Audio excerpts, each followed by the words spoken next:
Welcome to the BEASTwriter Family, where social media engagement is encouraged. I am your host, Ryan Sakamoto, and today we're going to be discussing the blockbuster deal between San Francisco 49ers and the Miami Dolphins. I went ahead and talked about how that could impact their pick at number 2 when it comes to the New York Jets. Now, again, thank you if you're just tuning in to subscribing to my channel. Just be sure to turn on and flip on the bell notifications so you get notified when I go live or when I upload content. We're getting a lot of comments in here, and thank you so much again for the feedback and analysis. I really appreciate it. Good things are coming here in the BEASTwriter family, and again, when you're here, your family, good vibes only. All right, so let's go ahead and talk about some stuff. For those who are just tuning in, again, thank you for doing so. There were a couple of pro days that I want to talk about. Obviously, the 2021 NFL Draft is upon us. It's right around the corner. There are 2 pro days that I want to tell you guys about. The first one is the one out of the University of Miami, and the second one is the UNC or North Carolina Pro Day. I put up some measurable numbers when it comes to running back Javonte Williams. If you guys watched that earlier podcast or even in the live stream, I broke down what I would expect him to test at his pro day, and legit, it was spot on. I posted my numbers on what I predicted he would have on Twitter, and then I confirmed that with the actual numbers that came out of today's pro day. So again, Javonte Williams, again, no surprise to me. I have him as a solid second round grade. Talked to a few people within inside NFL circles. They believe that he's not going to go out of the second round now based on his pro day today. Another guy to keep a lookout for and an eye on is Michael Carter. Michael Carter was actually the guy getting the first team reps. He was actually the starter in UNC. If you watch my Javonte Williams podcast, you would know that he had to split time with Michael Carter. Michael Carter, don't underestimate this guy. I was really high on him. He is a notch below Javonte Williams. You can find him probably in the 3rd to 4th round. I really like what Michael Carter brings to the table. When you look at his 3-cone drill and then you look at his speed, he was a little bit faster than Javonte Williams, so he's a little bit more explosive, especially when it comes to the short area quickness. That's what I saw on game film. However, Javonte Williams to me is the better overall back. I don't put too much stock in the 40-yard dash time especially from the running back position. I mean, you look at guys like Carlos Hyde, some of these backs who actually ran in the 4.6, and you look at that and be like, well, dang, that's slow for a running back. But based on the scheme, and if the guy is able to break tackles and make the first tackler miss, it really doesn't matter because you're getting those extra valuable yards after contact. We see with a lot of these gap backs who run like in the 4.3, 4.4s, they go down on initial contact. You really don't see that with Javonte Williams' game. That's why I nicknamed him like the pinball, right? He's like a pinball machine. So good stuff is coming here. Again, if you're just tuning in, Mello from the BEASTwriter Family, he said, never poke the beast because he might just ride over right over you.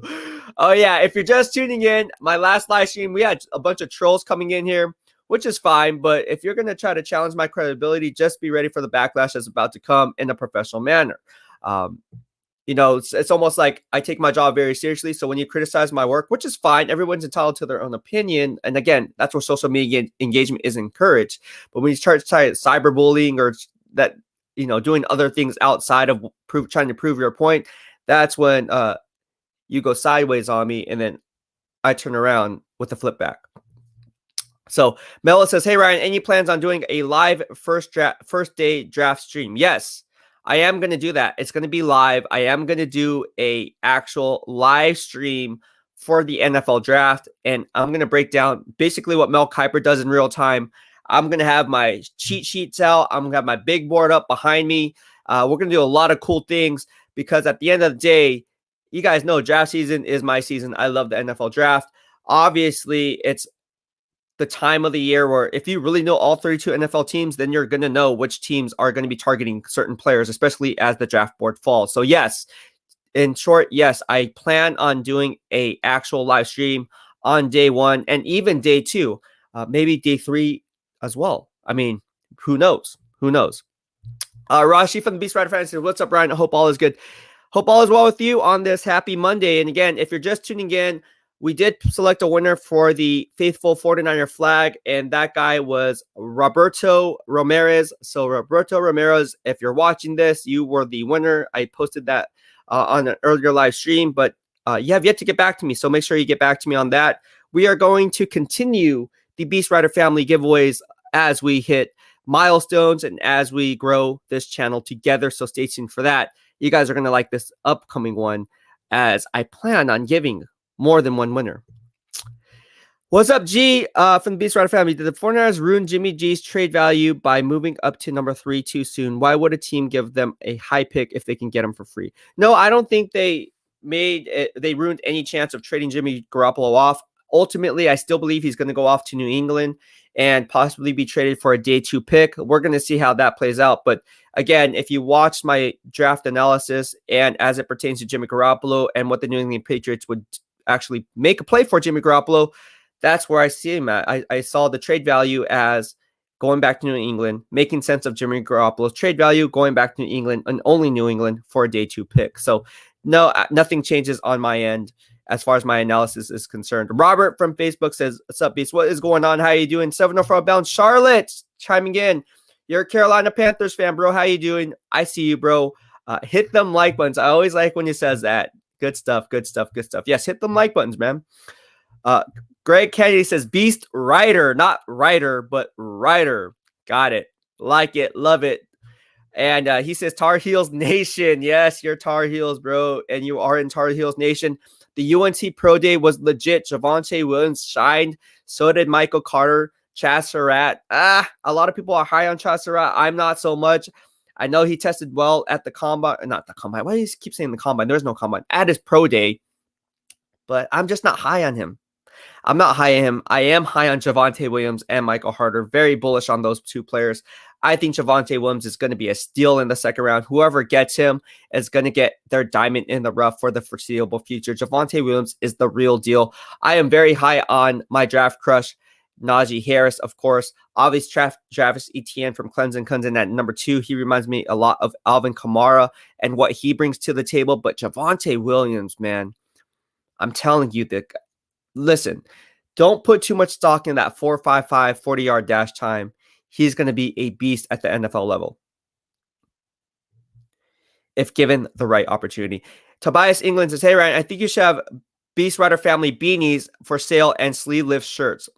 Tobias, thank you so much for your input, and I'll be sure to get some going for you. We do have some new swag coming out for the BEASTwriter Family, so stay tuned for that. And yes, it's going to be a hot seller because the BEASTwriter Family has been requesting this stuff, and obviously we have to get it printed and make sure that the design is perfect, make sure everything is clean and sleek and good looking and all that. So superior quality is of the utmost importance when it comes to the BEASTwriter Family brand, as well as Bay Rooted and everything else I'm tied to. So stay tuned for that. We are getting those things in the works as we speak. So over the weekend, I didn't do a podcast yesterday, and I was working tirelessly for this exact reason behind the scenes. So we are working on some really cool stuff. You guys are going to love it. And we're going to actually give these out as giveaways. So again, if you're just new to subscribing to my channel, go ahead and be sure to do that in the lower right-hand corner of your screen as you stay up to date on all things Beast in real time. Lunar Mystic from the BEASTwriter Family. But thank you so much, Tobias England. I appreciate the love, bro. Lunar Mystic from the BEASTwriter Family. Who do you think is better, Lance or Fields to the 49ers? I believe it's Justin Fields all the way.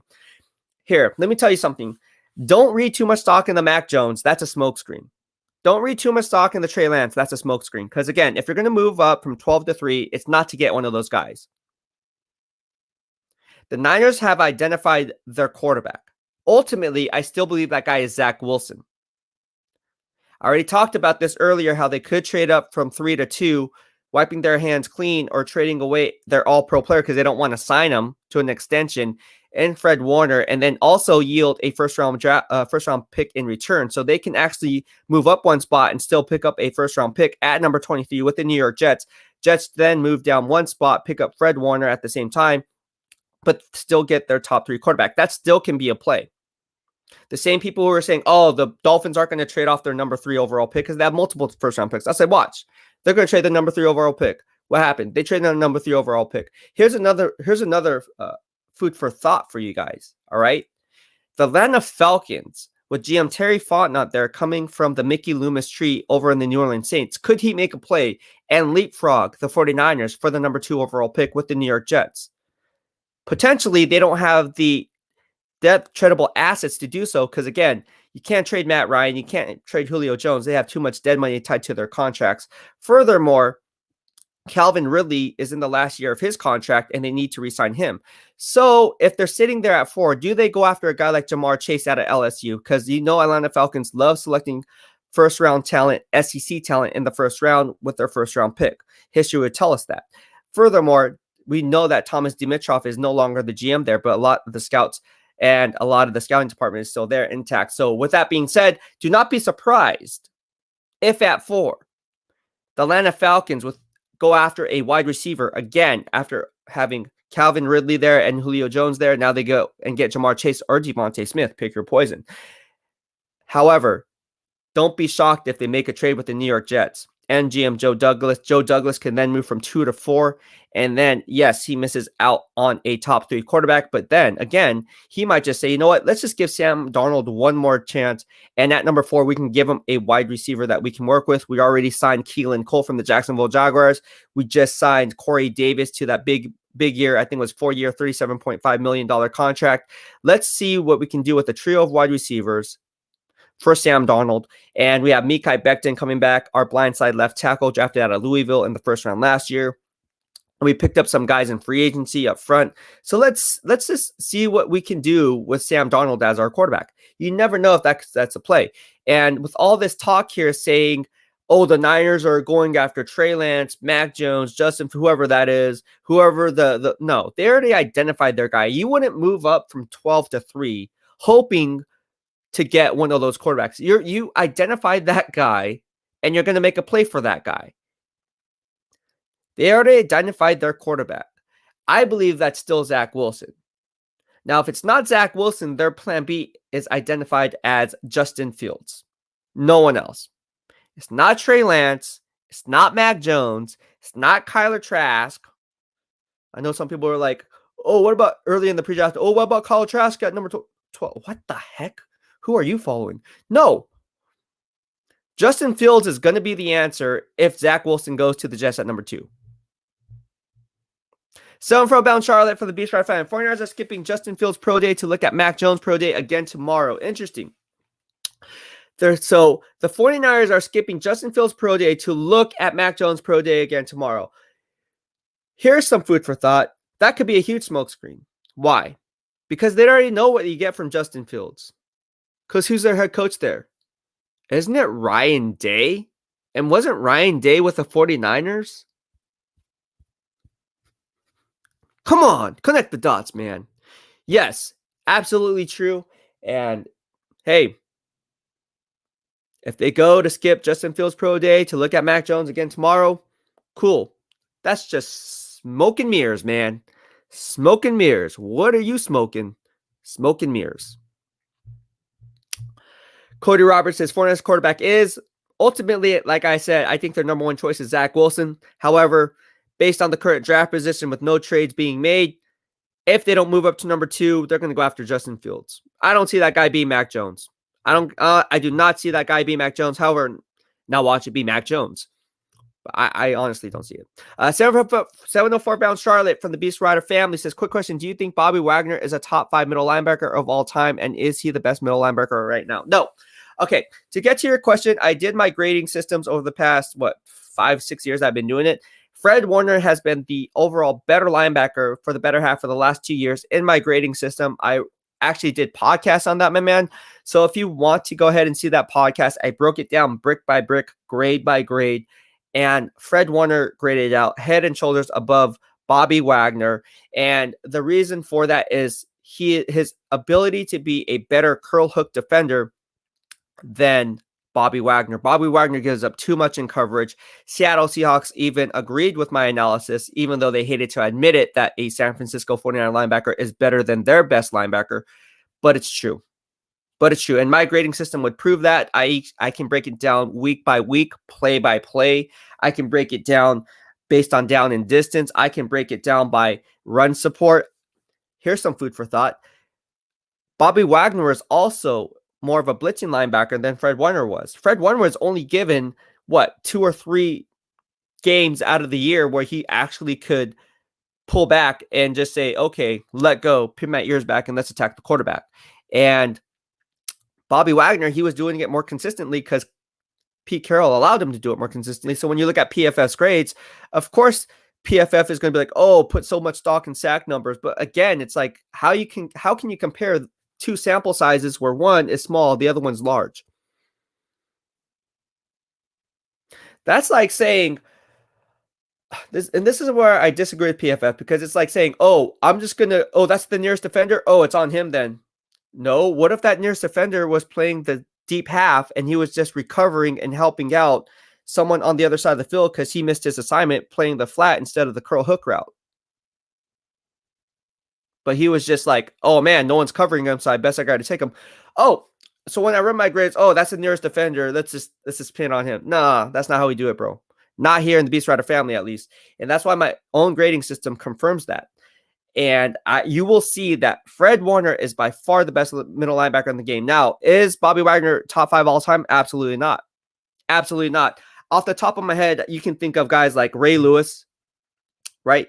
Mike Singletary, Dick Butkus. You can go back to the steel curtain, right? Days with I don't know, Jack Lambert. I don't know if he played. I think he played outside linebacker, but Jack Lambert would be a good one.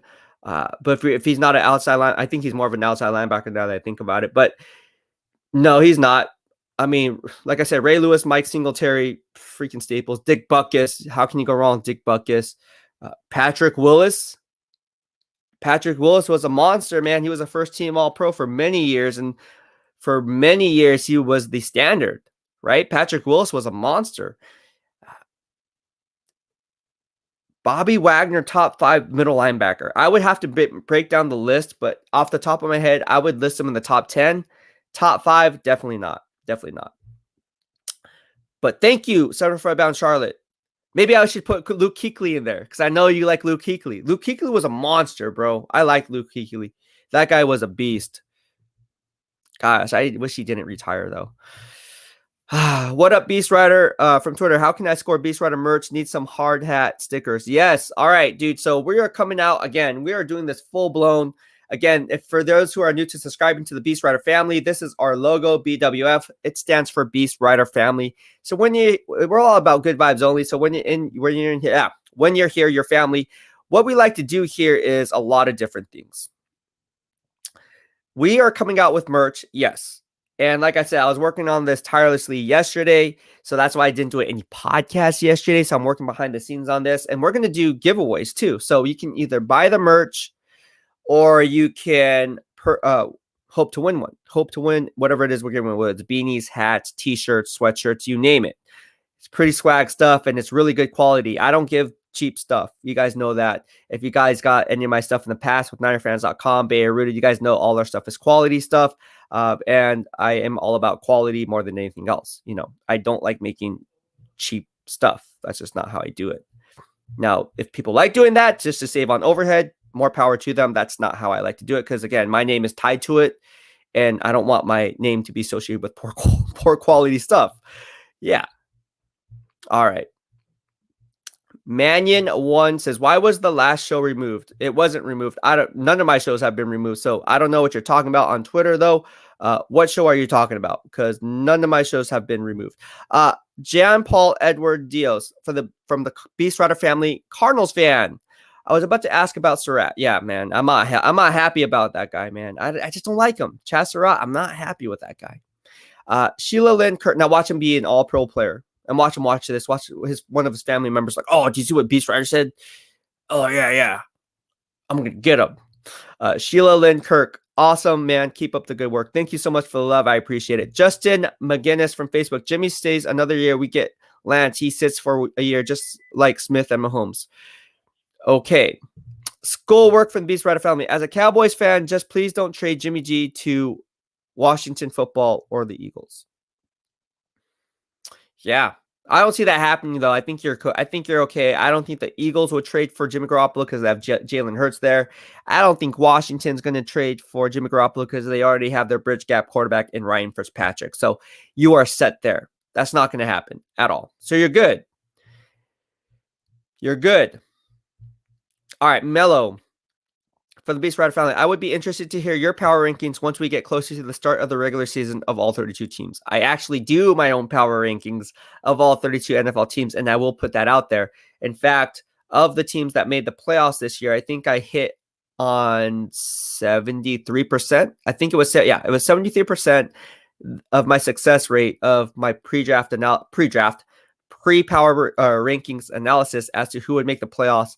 And then I also had I'm just gonna say I had the Steelers and Seahawks going into the Super Bowl. Obviously, that didn't turn out. But that was my pre-draft analysis. People were like, "Oh no, Steelers aren't going to go do anything." And I was like, "Okay." And then what happened? Unfortunately, Steelers had 2 of their 4 linebackers, all-pro linebackers, go down to a torn ACL, playing at an all-pro level in my grading system with Bud Dupree and Devin Bush, and we all know the backstory there. And then they were playing musical chairs with the second-level backers. Had to bring in Avery Williamson from the New York Jets as a midseason trade. Also had to elevate Robert Spillane into a starting role. And once those players went down, then you had to roll in a guy like Alex Highsmith once Bud Dupree went down in week 12 with the Baltimore Ravens due to a torn ACL. How do I remember this? I don't know.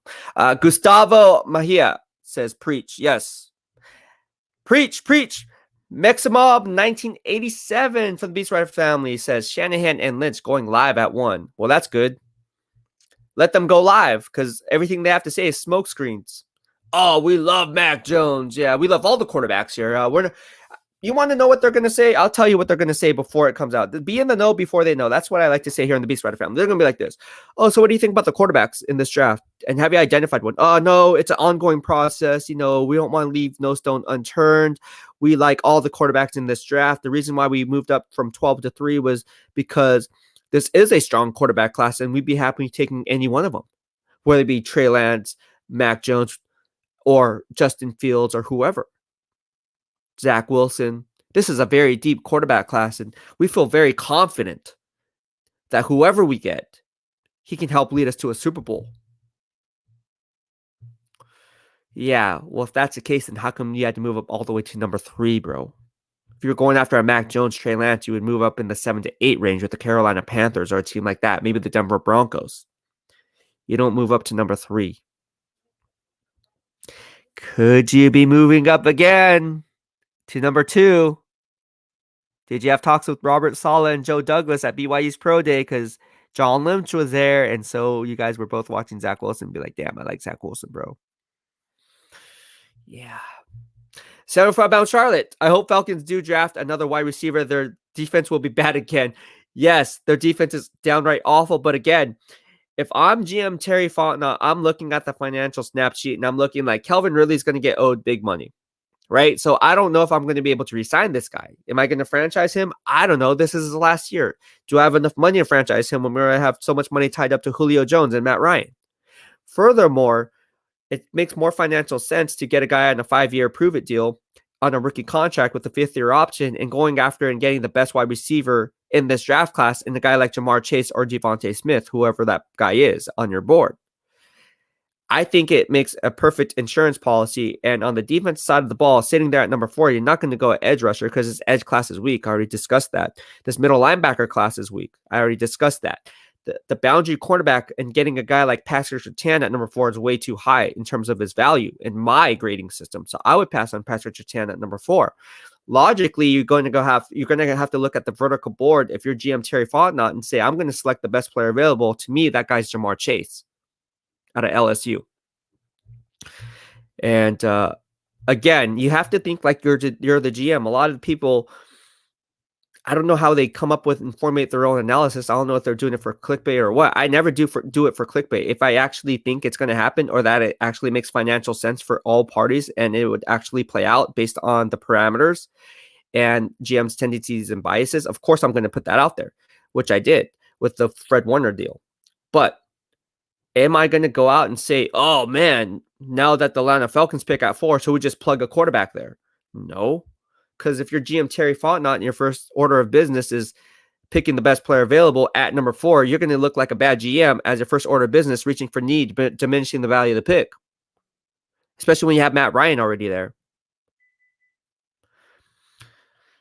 Anyways, Stephen Hennessy from Facebook. Najee Harris is the man. Would love to have him back in the Bay. Don't see that happening, though. Yes, I don't see that happening either, Stephen. And again, if you're just tuning in to the BeastWriter family, be sure to subscribe to my channel. Go to www.youtube.com/BeastWriter so you'll be entered for our Family Friday giveaways. In fact, here, I'm just going to tell you guys what you guys are going to win.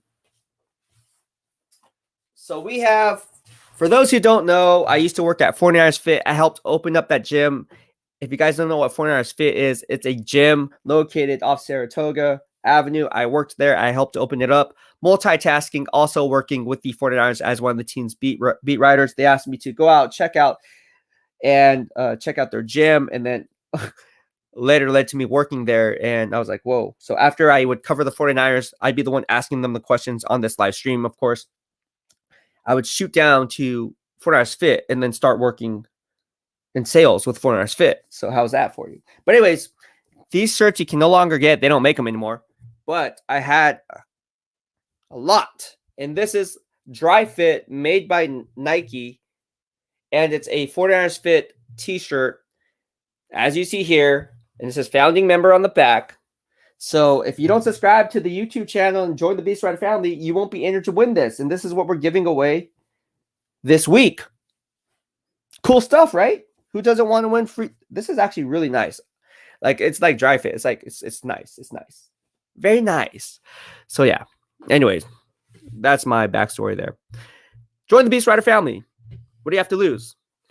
Gustavo Mejia for the BeastWriter family. The way you feel about Trask at 12 is the way I feel about Jones at 3. Yes, exactly. I agree with you. 49ers Bud 7373 from Twitter says, what's up, yo? What's going on? And Bud would know because, again, he's part of the Bay Rooted family.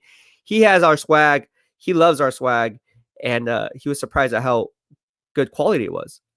Jerry Yang from the BeastWriter family says, good point on Ryan Day. Never thought about that. 49ers are good with the top 3, so they moved up. Yeah, exactly. Good points are the only ones I have, Jerry Yang. I'm just joking. All right. Rashi from the BeastWriter family. If the Niners were to trade Fred and the 3 pick to get the number 2 pick to get Zach Wilson, could Dre Greenlaw move inside to replace Fred Warner?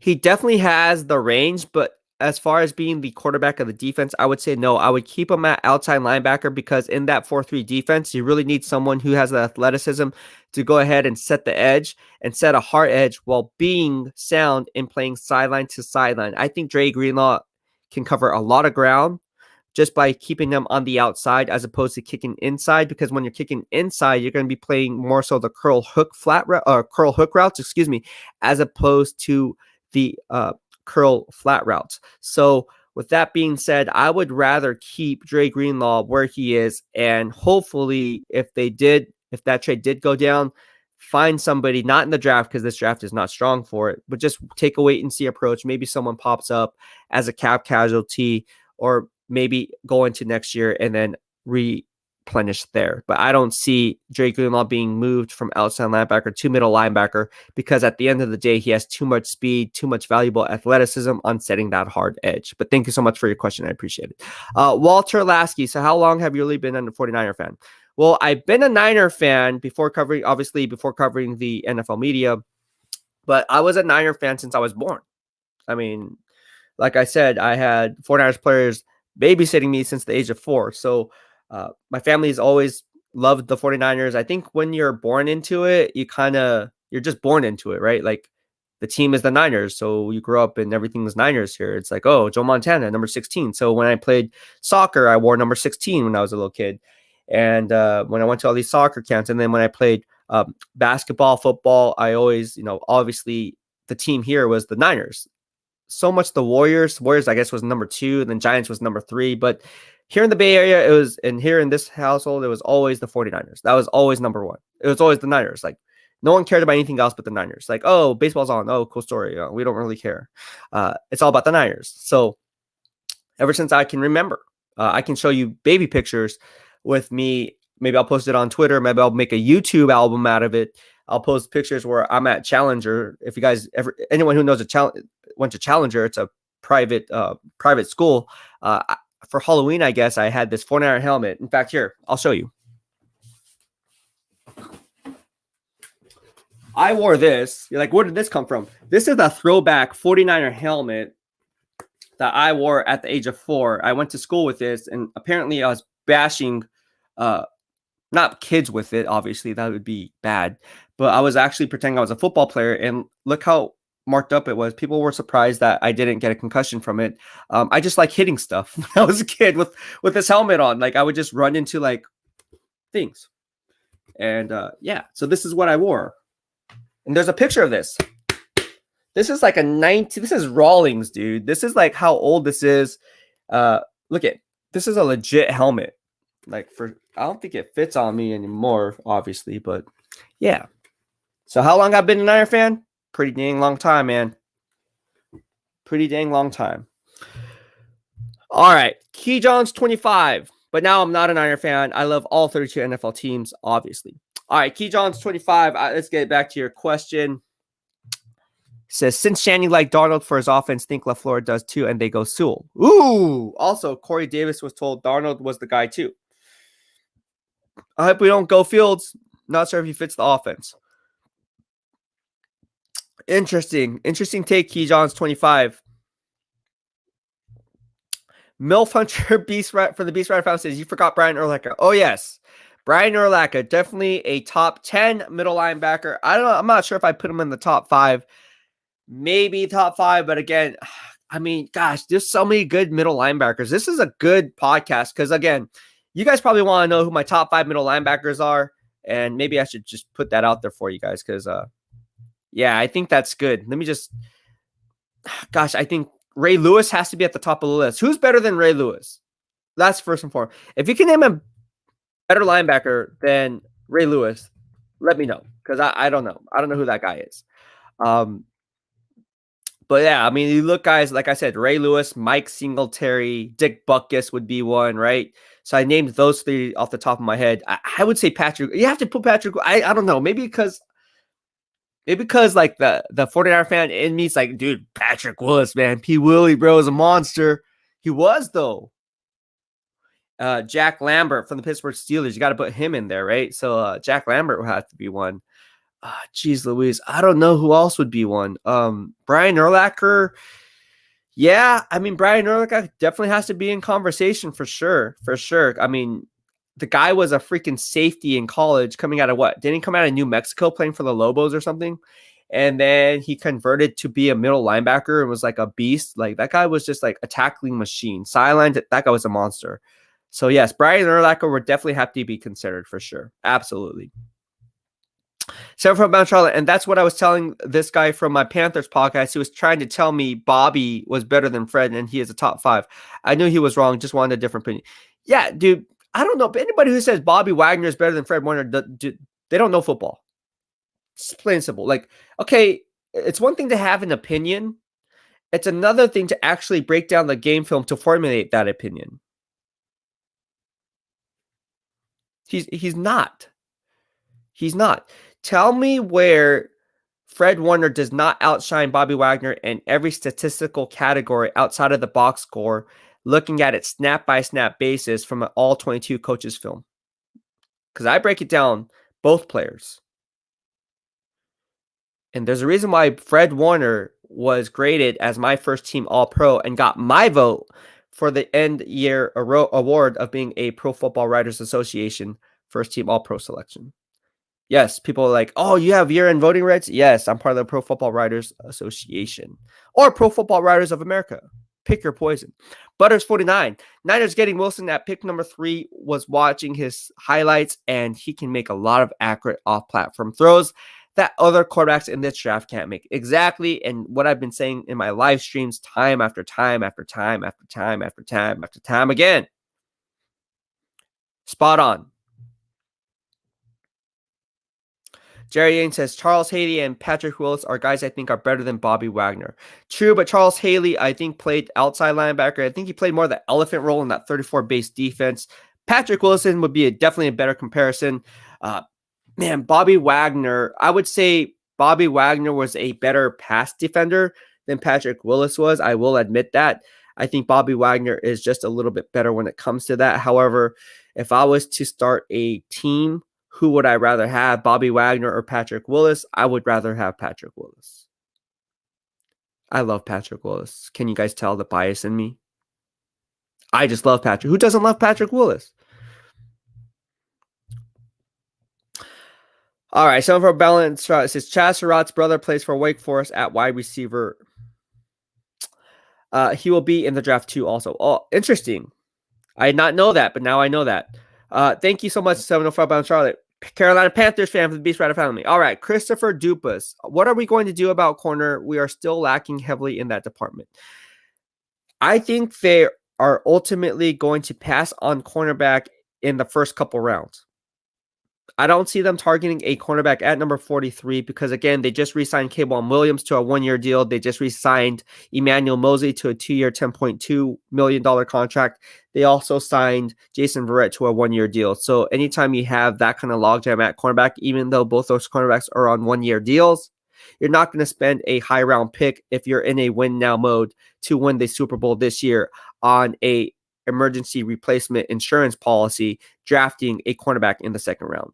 So I hate to say it, but they're going to have to take a wait and see approach and look for that player to be picked up in rounds 3 to 5. Thank you for your question. Gustavo Mejia says, Kyle already has seen Fields in person. Is that why he's seeing Mac today instead? Maybe. Yes, absolutely. And because it's a huge smoke screen. Huge smoke screen. Because why? What are we talking about? Kyle not being at Justin Fields Pro Day, so it must mean that he really likes Mac Jones. No, anybody who knows the draft knows that this is a huge smoke screen. Don't buy the smoke. Trust me on this. Don't buy that smoke. Smoke screen. Whew. Maffey from Twitter. If we were to trade Fred Warner for number 2 pick and get Zach Wilson, our O will be top tier, but we will now have to rebuild on D. Absolutely. Absolutely. It's a give and take. Trevor Puzzi from BEASTwriter Family. What if they're going after Fields? He has been working out with Kyle and Dad McVay and quarterback collective. So maybe they already know who he is the guy. Absolutely. Been saying that since day one. And Ryan Day was with the 49ers, who was Justin Fields' head coach. So he probably put in a good word. Hey, take Justin Fields. If you don't trade up for Zach Wilson at number 2, take Justin Fields. Mexan Bob, 1987. There's no surprise here. I'm already past that. I already know where they're going with this. If they stay at, listen, if they don't trade Fred Warner and they don't move up to number 2, they're going to stick at number 3 and take Justin Fields. I don't have to listen to any of this other. I don't listen to that. That's all smoke. To me, I'm past that. It's like, just get to the draft and just take Justin Fields. Put in the card. It's already there. It's already set in stone. Unless the team leapfrogs the freaking New York Jets, where I have to come back on the show and be like, okay, well, maybe they're not going to take Justin Fields because da-da-da-da. But come on, bro. Then be Zach Wilson. So anything with Mac Jones, nah, I'm not buying it. I'm not even going to report on that. It's done. Like, it's not even an issue with me. Okay, I've been doing this for years, bro. Like, this is smokescreen. Now watch him go ahead and take Mac Jones. No, but I just don't see it. I just don't see it. What if Wilson pulls the Eli Manning in the draft and makes his way to Niners? That would be interesting. That would be interesting. Mike Money says, how are you, Beast? In your opinion, is Zach Wilson worth a number 2 pick and Warner and assets? Keep up the good work, bro. Hi, Mike Money. Thank you so much for the love and appreciation. I really appreciate that. Is Zach Wilson worth the number 2 overall pick? Ultimately, I would say yes and no. Because at the end of the day, for the Niners to move up from 3 to 2, you're going to have to give up Fred Warner. And I would not do that. Again, I put that out there because it's a possibility. You saw Fred Warner Sr. come on the show and actually defend my analysis, saying I'm in spot on in regards to his son. And it's not like he's saying it can't happen. We both want Fred to stay in San Francisco. Ultimately, is it going to happen? We don't know. There's a lot of moving parts now. Now, the fact that they move up from 12 to 3, could they make a play from 3 to 2? I mean, I'm the first one that pointed that out there. And then you see other colleagues try to piggyback and go on the live stream and call it their own before I went on live stream, because I always reported 30 or 40 minutes prior, notifying you guys I'm going on a live stream. But you heard it here first. This is why Fred Warner Sr. was on my podcast. So with that being said, I'm not so sure what's going to happen. But what I do know is this. Fred Warner should not be traded for anything. They need to extend him. Ultimately, I think that's going to happen. I shouldn't say that. I hope it's going to happen. Now, whether that's in San Francisco, whether that's with the New York Jets, I don't know.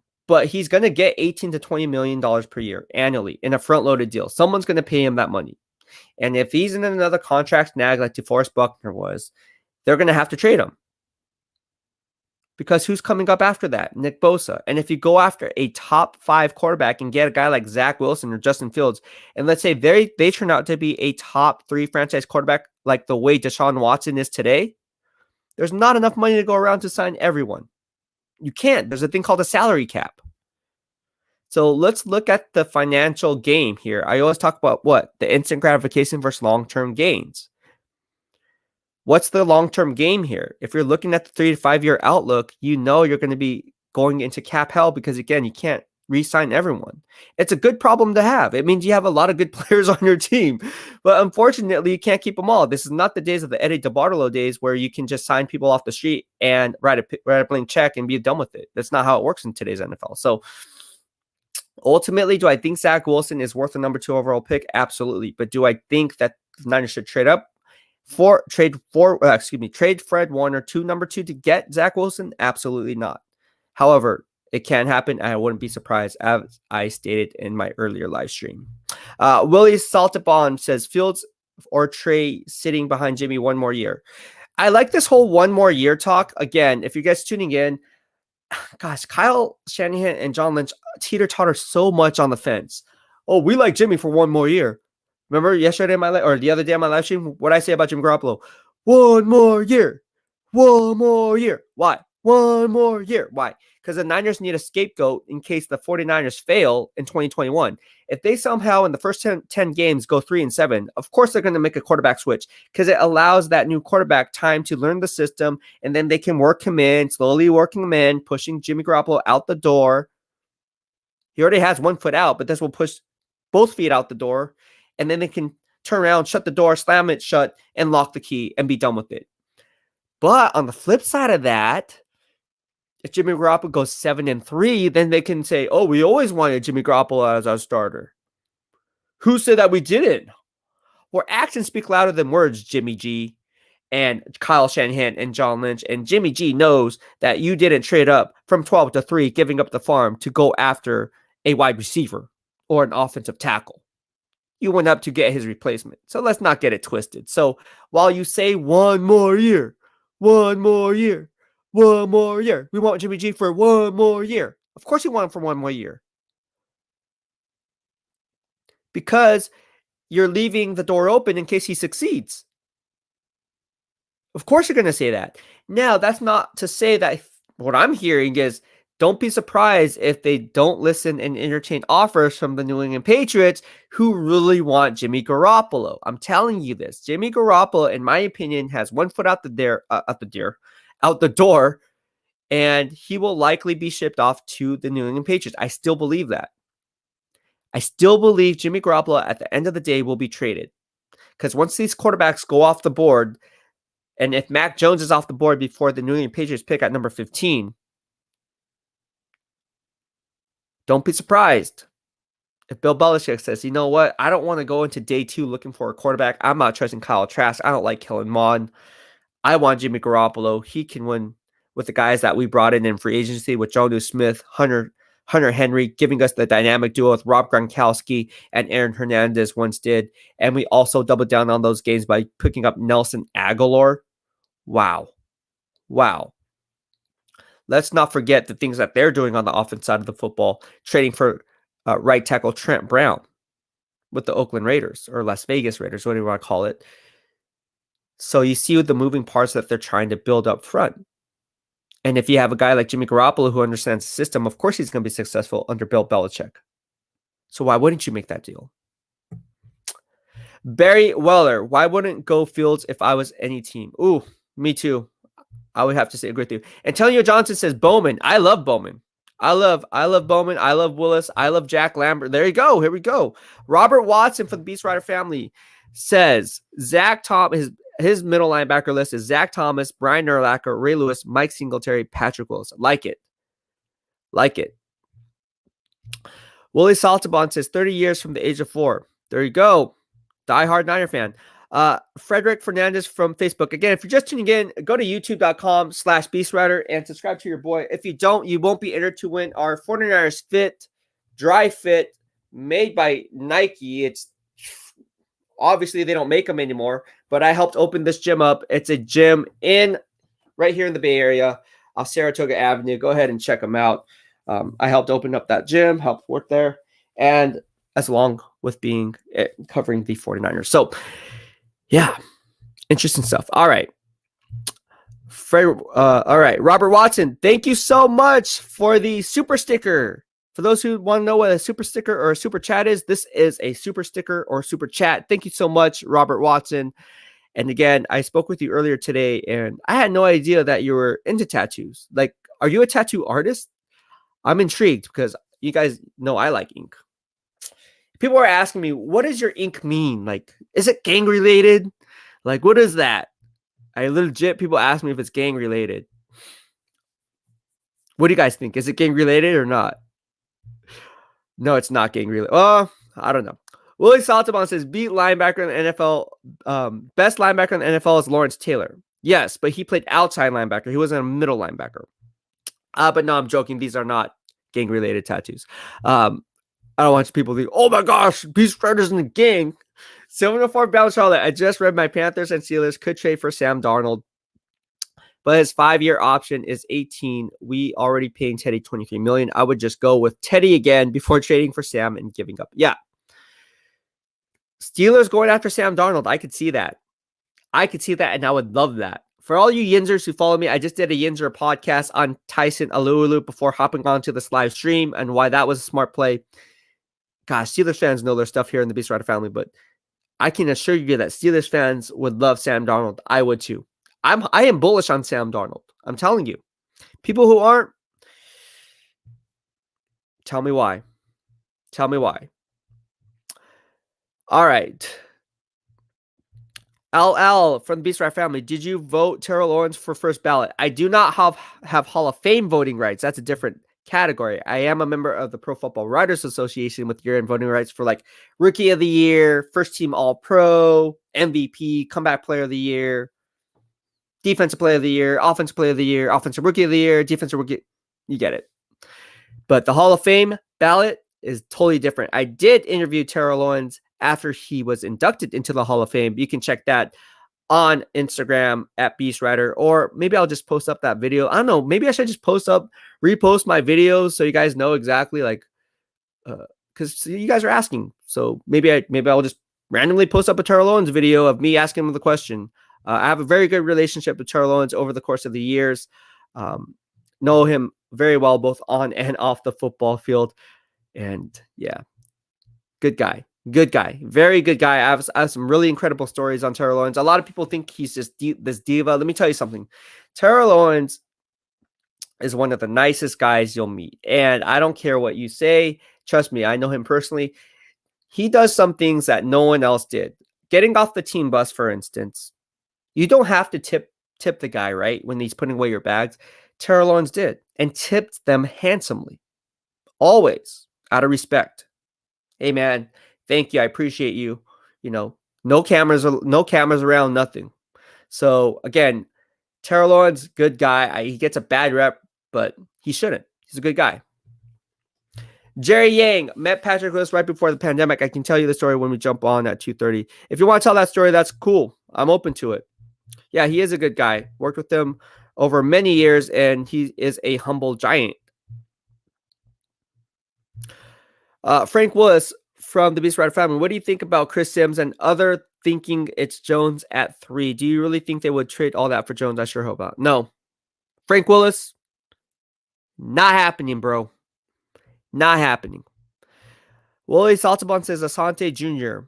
Yes, I like Asante Samuel Jr. If you watch my last podcast on Tyson Alualu going back to the Steelers, I actually brought up and mentioned Asante Samuel. I also brought him up in earlier live streams. You guys know this if you guys tuned into that or watched it later on after it was pre-recorded. But I like Asante Samuel in the second round. Schoolwork says Borland was a beast. Yes, he was. Borland was a beast. And now, again, that's another guy who I have a good foundational core relationship with, is Chris Borland. I actually, had dinner with him a few times off the field. Obviously, when football season was over, or even during the year, I would have him and he would talk to the BEASTwriter family. I would have him come out, and there's some really cool pictures. A lot of you guys that follow me were actually at there. It's at High Five Pizza, great mom and pop shop. Check out that pizzeria. But no, Chris Borland, great guy, great person. His brother follows me, Matt Borland. Great guy, great person. And again, that family's just awesome. They're very smart, very bright. Chris Borland would have been man. If Chris Borland was in San Francisco today, man, that would have been nasty. Chris Borland, Fred Warner, Dre Greenlaw. Holy cow. Holy cow. Gosh. Tobias England. I missed something within the logic of trading Fred Warner when we are in a win now mode. No bull crap. Fields is a joke. Key John's 25 from the BEASTwriter Family. Do you not like Lance? Is it because of talent or how raw he is? The more I watch him, the more I like him long term. It's just because he's raw. Ultimately, it comes down to raw and competition, right? It's hard to see any type of competition from him when he's raw like that. But with that being said, that's not to say he's not going to be a good player. I just don't like picking him at 3, giving up the farm for all that. Nah, that's too much of a risk for me. Too rich for my blood. Jordan Godinez from the BEASTwriter Family. Let's say Wilson isn't there. Trade number 3 and Jimmy G to the Pats for 15, round 2 and 3, and Stephon Gilmore. Possibly could be a play. I don't see it happening. Again, they already wiped their hands clean of Stephon Gilmore the moment they re-signed their top 3 cornerbacks. Niners all day 55. I was just watching the SF Niner live, and Kyle the man himself said he likes Fields and would be a good pick Fields to the Bay. There you go. Don't have to watch the live stream to figure that out now, huh? Because you're on this live stream.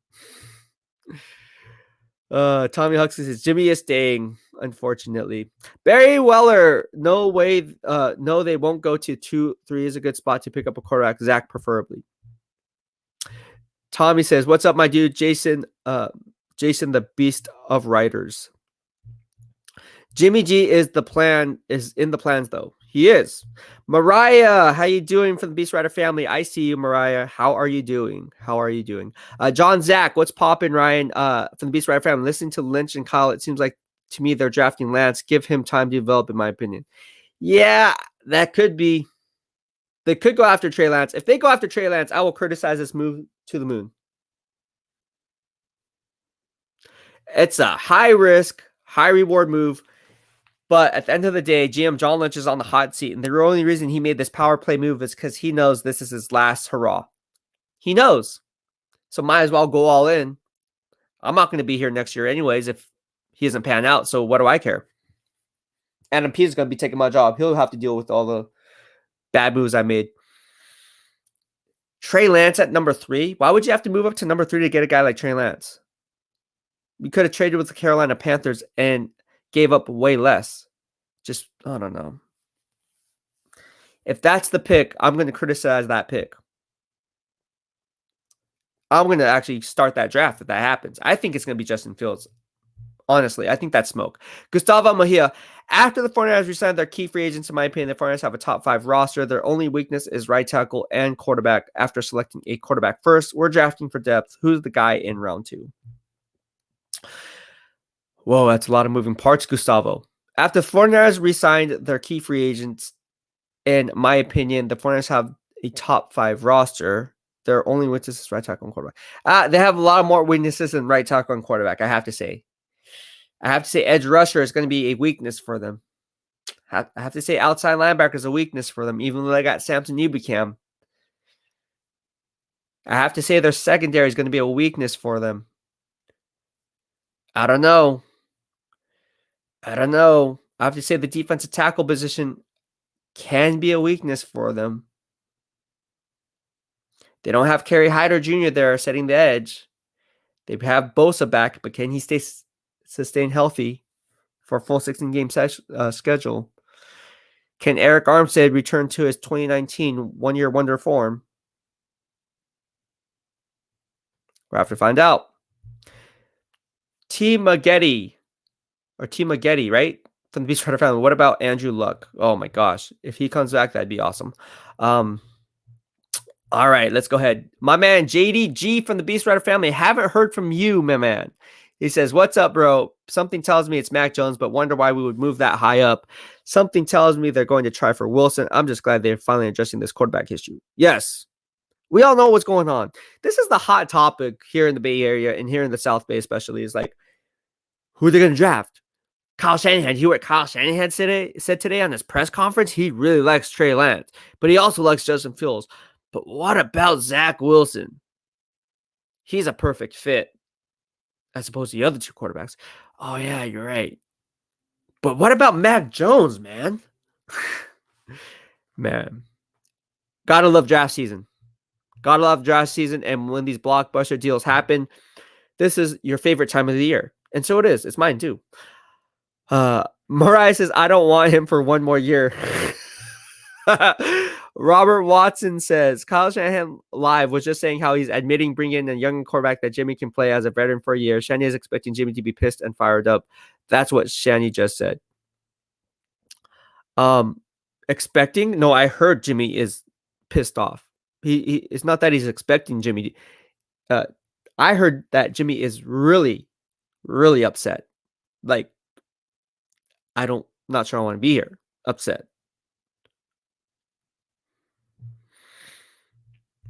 That's what I heard. Rashi from the BEASTwriter Family. No one more year. Jimmy G is holding Fred Warner's money. Yes. As I stated in my earlier podcast during the year, thank you. Fred Warner's money. Trade Jimmy G, pay Fred, and ride with rookie quarterbacks. JP from the BEASTwriter Family, Arizona Cardinals fan, chiming in, says the trade will happen on draft night for Fred Warner. It's the only way to get Zach Wilson. Don't forget that Saleh's OC used to be Niners run game coordinator. They are playing the same system. Absolutely. Absolutely.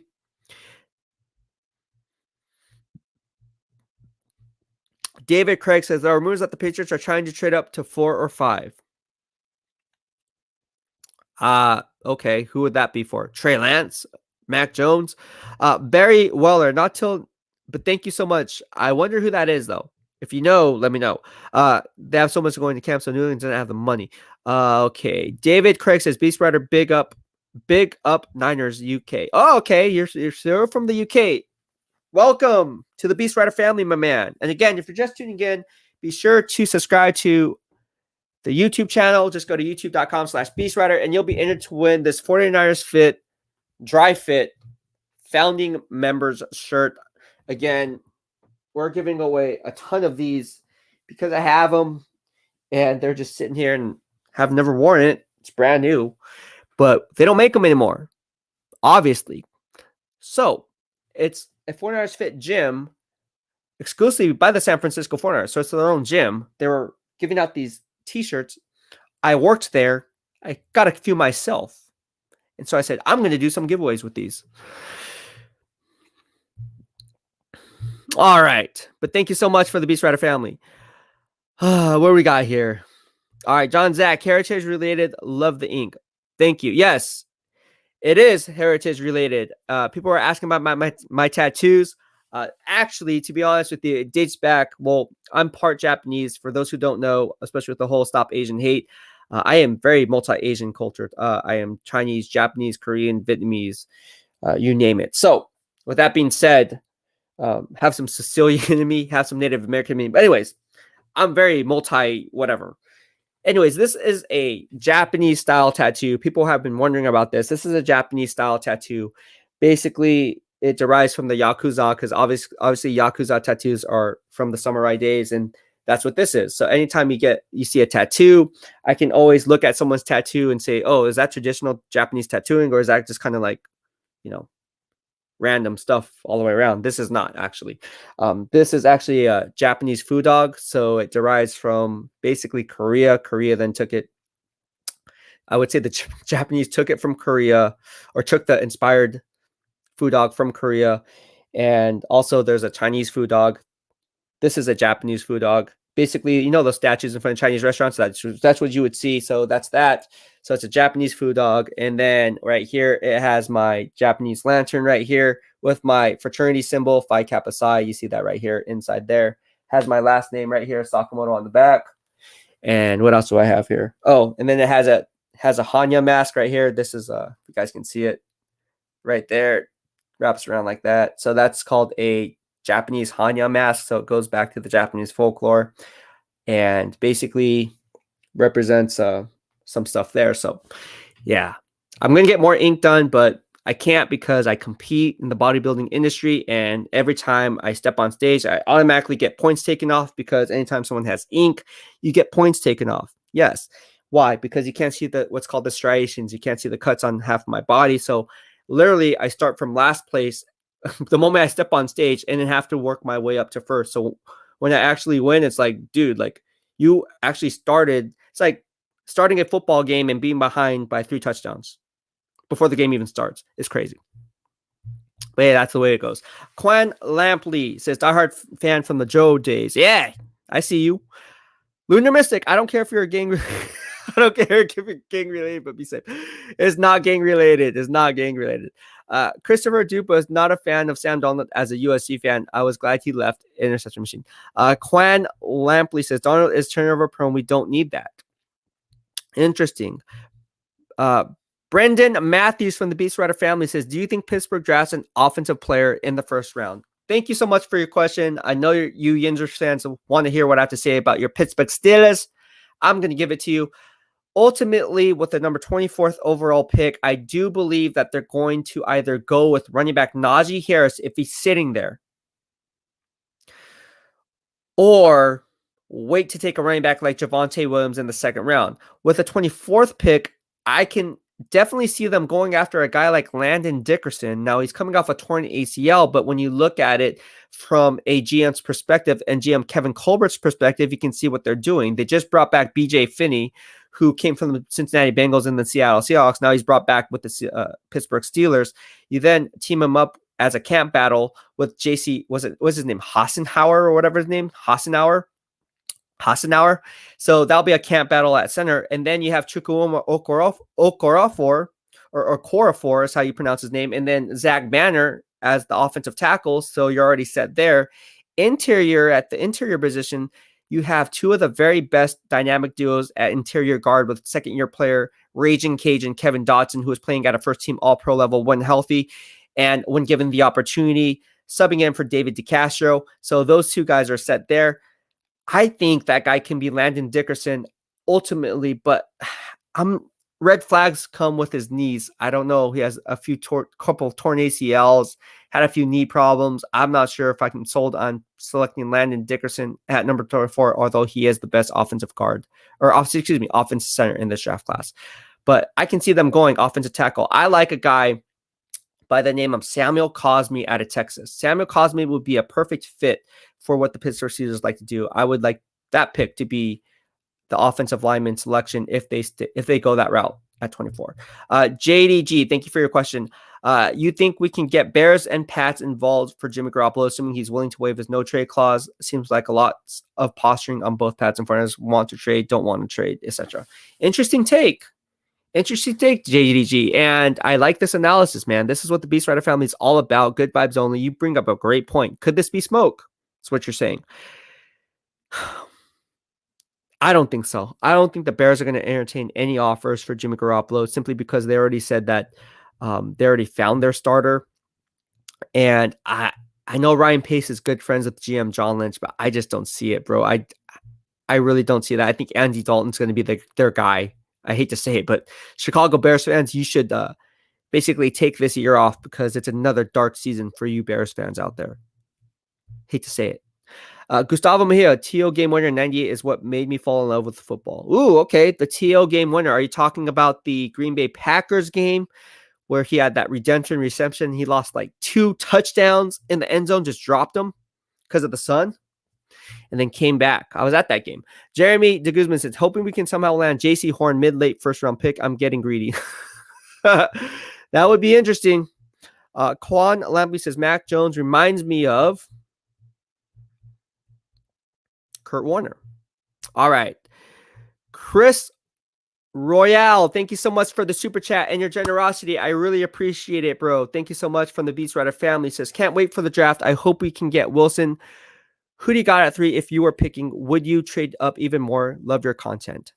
Okay, so this is what I would do, not how I see GM John Lynch making this play as it actually plays out. This is if I'm the 49ers GM. If I'm at 3, well, first of all, I wouldn't make that move. I wouldn't trade up all that draft capital to move up to the number 3 overall pick. I just wouldn't do it because I'm not getting Zach Wilson. He's probably going to go to the Jets. And furthermore, that's a lot of draft capital to give up. I'm not yielding. I'm a firm believer in building the team through the draft. If I'm the GM, that's how I'm going to do it. So hypothetically, if I ever became the 49ers GM, you guys would already know my method of operation is I like my draft capital. Thank you very much. With that being said, not that they're stuck at number 3, I make that decision. Now that I'm stuck at number 3, if I'm like taking over for GM John Lynch right now, at number 3, who would I take?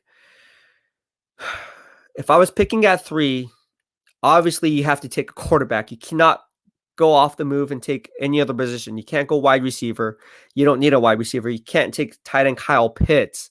That would be just something crazy. You wouldn't have to trade up to number 3. So if you look at the draft valuation at number 3, you have to go quarterback. So I would say if it was me, and again, I wouldn't select Mac Jones or Trey Lance because that was just too high. So obviously I'm not going to select them. It would have to be Zach Wilson or Justin Fields. It would have to be Zach Wilson or those are the only 2 guys where I would financially move up and give up that much draft capital to go and get. Now, Justin Fields, I'm not even so high on Justin Fields, but I'm stuck in this position. I have to make the pick.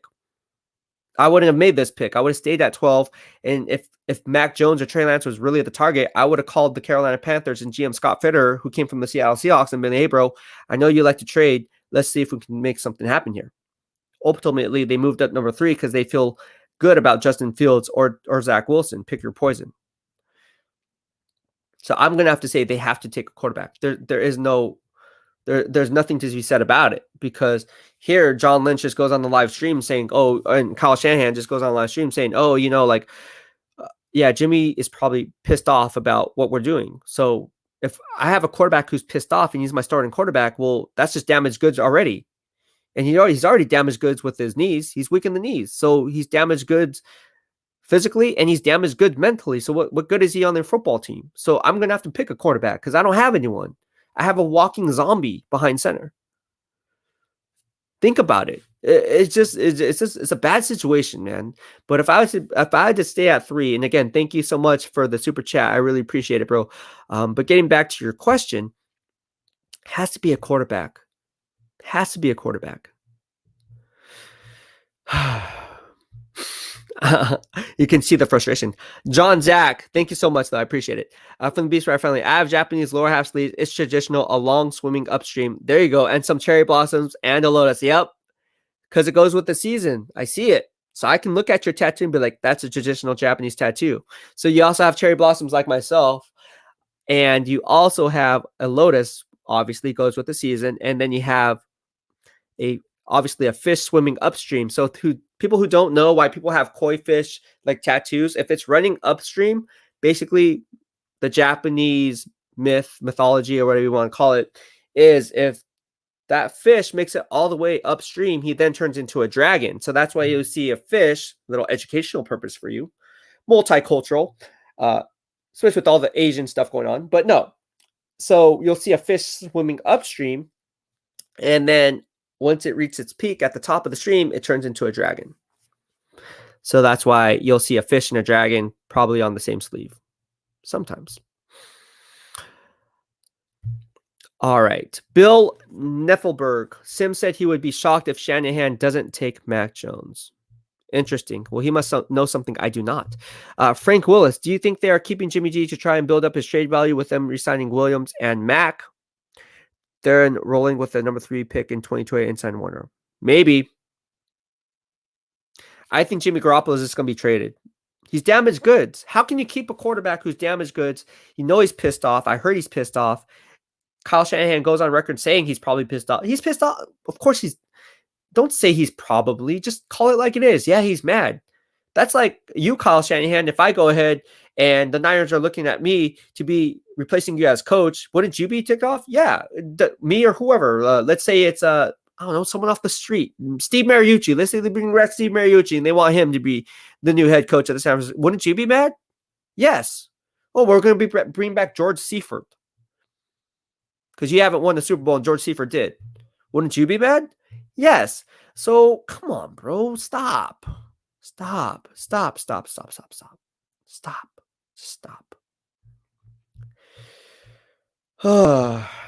Rashad Eichelberger said from the BEASTwriter Family, "What's up, Brian? What's going on, bro? I see you. How you doing?" Oh man. Rashad also says, "Hey Ryan, do you feel Jimmy will come into this season with a chip on the shoulder, having a standout season?" I don't think he's going to have that season in San Francisco. I honestly think he's just too mentally screwed up in the head, not by Jimmy Garoppolo's fault. I would be screwed up in the head too if I was in Jimmy Garoppolo's shoes. Think about it. Anybody who is in Jimmy Garoppolo's position right now, you have to be screwed up in the head. Mentally, because what kind of confidence does that say about the coaching staff who says they have your back, but then they trade up from 12 to 3 to go get a quarterback, and then they say, "Oh yeah, we like Jimmy Garoppolo for one more year." That's like going through a divorce and saying, "Yeah, I like my wife for one more year because we're going through a divorce, but after that, all bets are off." But I like her, yeah. I mean, sure. I mean, for the sake of the kids, yeah, I like her. Come on, dude. Stop. Just call it what it is, bro. Call it what it is. Unfiltered here in the BEASTwriter family. That's all I got to say about that. All right. So ask me any questions. And again, if you're just tuning in to the BEASTwriter family, be sure to hit the subscribe button in the lower right-hand corner of your screen as you stay up to date on all things Beast in real time. Also, please do me a solid if you're watching on Twitter. You'll see the link in my bio. It's up there 24/7, 365, and you can subscribe there. Or if you're on Facebook, just go to youtube.com/BEASTwriter, and you'll be entered to win our Family Friday giveaway, which is this 49ers Dry Fit founding member t-shirt. Again, this t-shirt you can't get. They don't make them anymore. I got a few. Haha. And I'm going to give them to you guys. Legit. That's how we do it here in the BEASTwriter family. Get things no one else can get. Pretty cool, right? All you got to do is subscribe to the YouTube channel, engage with me, and you'll be entered. Bill Netflerberg says, Sims says he's been shocked if the Niners don't take Mac Jones. That's interesting. That's so interesting. On the live for the Niners, Kyle said he doesn't tell Sims anything. Well, there you go.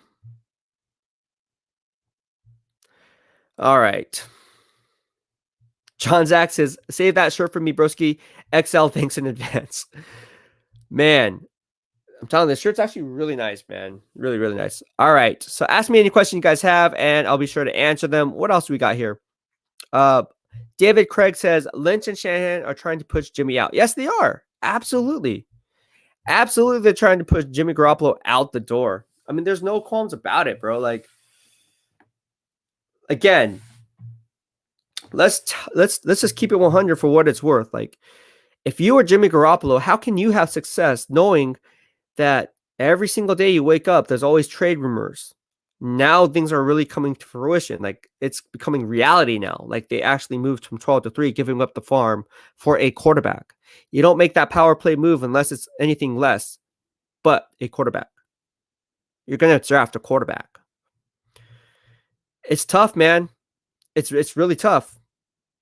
It's really tough. It's really tough. I don't know how it's going to play out, but it's really tough. But yeah, ask me any questions you have, and let's talk 49ers football and NFL football. Again, we can go over and talk about a lot of different stuff, but yeah, this is just, oh no. A lot of interesting stuff going on. So let's go ahead and discuss some other things that are going on. Again, if you just watched UNC's Pro Day, they had their Pro Day today. We're going to talk about Javonte Williams. I put up some tweets earlier this morning as it pertains to Javonte Williams. If you watched my live streams earlier, you would know that I actually predicted Javonte Williams' exact measurables, and legit, it stacked up almost to a T. like to the exact number. So this is what I said. My predicted testing numbers for Javonte Williams based on my film study. Javonte Williams, if you guys don't know who Javonte Williams is, he's a running back from North Carolina. He had his pro day today. I said he's going to clock in at 5'9" to 5'10", at around 215 pounds, run a 4.52 to 4.55 40-yard dash, put up 20 to 25 reps on the bench press of 225, have a 35.5-inch vertical jump, and have a broad jump of 125 or 121 to 125 inches. Actual numbers. 5'9" and 5'8". What did I say? 5'9" to 5'10". I say he's going to be 215 pounds. What was his actual weight? 212 pounds. So I was 3 pounds off. I said he would run in the 4.52, 4.55 range. What did he run? A 4.55. Spot on. I said he would put up 20 to 25 reps on the bench press. What did he put up? 22 reps on the bench press. Spot on. I said he's going to have a 35.5-inch vertical. What did he put up? A 36-inch vertical. So I was only a half inch off. Game of inches, baby. On the broad jump, I said he's going to put up 121 to 125-inch broad jump. What did he put up? 123-inch broad jump. Spot on. Again, this is why you guys follow me, so you're in the know before they know. Again, draft is my thing, and I see a lot of people put out this clickbait content, and I just, it irks me because it's like it's wasting your guys' time. I'm not here to waste your time. If I say it's going to happen, it's going to happen more times than not. I'm going to do the legwork, and again, these numbers are based on years of scouting and years of knowing how to look for certain numbers and certain measurables and then confirming it once the pro day hits. You cannot say based on a player's measurables that it's going to pan out at the NFL level. But if you do the research and you actually break down game film brick by brick, play by play, snap by snap, you will find tendencies in certain players and positional units grades. That's what you're going to see here in the BEASTwriter family. And again, Javonte Williams, and I will say this, he is a stud running back whoever's going to pick him in the second round. He is not scheme dependent, although I do believe he's best fit for a power run-based run scheme like Michael Carter. But don't be surprised if his own blocking scheme can say, hey, look at his measurables, man. I think we can actually coach this guy up and he can actually play in our system. But Javonte Williams, hell of a day today. Hell of a day today. Confirms everything I saw on film. All right. Mark from the BEASTwriter family says, Beast, whoever is Lynch and Shanahan's acting coach deserves an Oscar. Yes. Absolutely. Absolutely. This is all smoke. Come on, guys. Anybody who listens to what you should know by now, you never listen to what Kyle Shanahan and John Lynch say and take it for face value. You just don't do that. They can say anything. Oh, the sky is black. Oh, really? Sky is black. John Lynch said it. Oh, my gosh. Josh Hutchins from the BEASTwriter family. I think Zach Wilson would fit good. He has a quick release and makes the throws that can be taught. There you go. Mark Mapp says, nice shirts. Thank you, Matt. Thank you, Mark. I appreciate it. Do yourself a favor and just open up a new web browser. You're on Facebook. I know you have a YouTube account if you have Facebook. Go to www.youtube.com/BEASTwriter and subscribe to your boys. You'll be entered to win. David Craig, what can the 49ers really get for Jimmy? How about magic beans? Like from the movie Draft Day. Remember movie Draft? I love Draft Day. I'm joking. I think ultimately, David, to answer your question, he's going to get shipped back to New England for a day 2 pick, a second round or third round draft pick. If they can yield a first round draft pick, that would be crazy, and I would be all in favor for it. But I don't think that Bill Belichick's MO is sitting there at 15. But who knows? He can get a little antsy and have a little bit of anxiety if all those quarterbacks go off the board, especially in the first 5 picks. All right. David Craig says, I'll take a third. Yeah, I could see that happening. Ryan Evans from Facebook says, hey, Ryan, I get it when you're saying the 49ers are messing with Jimmy's head by moving up in the draft to get a quarterback, but they need reliability at the position. Jimmy can't blame for that, right? But they need But they need reliability at the position. Jimmy can't blame. I think what you're trying to say is they can't Blame Jimmy for that? No. To answer your question, correct. They can't blame Jimmy for not. Actually, I don't understand your question. Uh, ask me the question again. Dark Halo 2 times. I feel like best case scenario, John and Calbu, that they're saying. However, they don't see the damage to Jimmy G may be irreplaceable. How could he possibly be successful after this offseason? Exactly. He can't. He can't. Lynch said in his live presser, we know pretty much what Jacksonville is doing. The Jets, we don't know what they're going to do. What I tell you guys on my live stream when it came to Fred Warner, everyone's, oh no, they wouldn't move up 3 if they didn't think it was going to be Zach Wilson. If he's going to be there, or if they knew that the Jets were not going to go Zach Wilson. And I was like, dude, why would Joe Douglas show his hand? Again, this is why you guys follow me. Go back to that live stream. It got like tons of hits. It holds up. Thank you so much for pointing this out, Mark, because you were in that live stream and you know what I'm talking about. And I was like, no, why would Joe Douglas do that? Let's look at that GM's tendency and biases. He comes from the Baltimore Ravens tree with GM Eric DeCosta and then Ozzie Newsome, and they never show their cards. It's like a game of Texas Hold'em. Here I go again. And it's like showing your whole cards before the flop comes out. Why would you do that and lose favorable draft position? You just wouldn't do that. Oh my gosh. David Craig, exactly the reunion the same before it starts. All right. Do you think the 49ers are interested in Williams? No, I do not. Simply because, well, yes and no. He is scheme dependent, as I pointed out in an earlier podcast. You can watch that podcast on Javonte Williams and what I had to say about him. I also talked about him a little bit in an earlier live stream. But as it pertains to your question, yes and no. I think he's best suited for a power-based run scheme. I point out the details why. If you want to go ahead and see that, I will go ahead and put that up there for you so you can kind of go ahead and see what I had to say about that. So just go ahead. And again, if you guys want to see anything I had to say on anything, I did put up 32 playlists of all 32 teams, along with my mock draft analysis and so forth, have mukbangs and workout videos and a lot of cool things. But if you just want to go to a simple podcast as well, you can just go here, just YouTube search BEASTwriter, whatever it is you want to look for. So YouTube search BEASTwriter, Javonte Williams, it will be there, and you'll see everything I had to say about Javonte Williams. But I think he would be a perfect fit for a power-based run scheme. However, under Kyle Shanahan's scheme, I did talk about how he would also be a fit, despite not being a perfect fit as a ZBS player. But thank you for your question.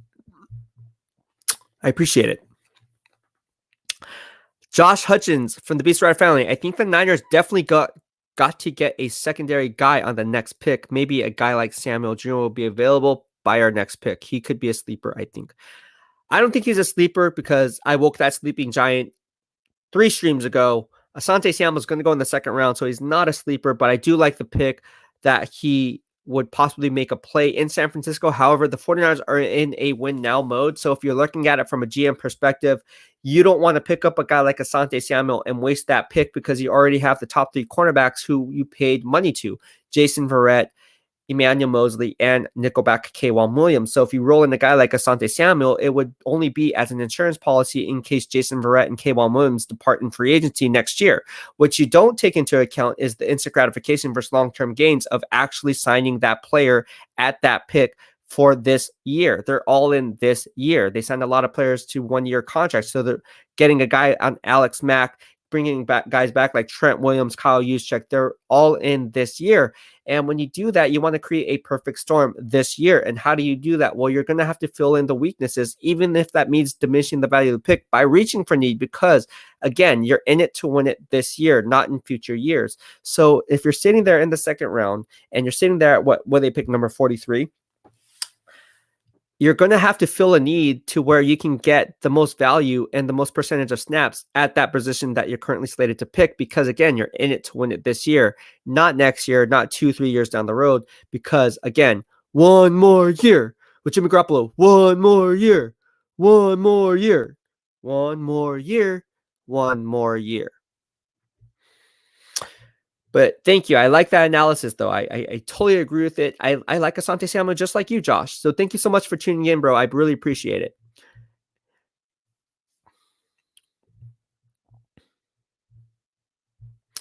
All right. So I guess they're roommates or friends or whatever. I don't know. Frank Willis from the BEASTwriter Family. Who do you like for 49ers in second or third round?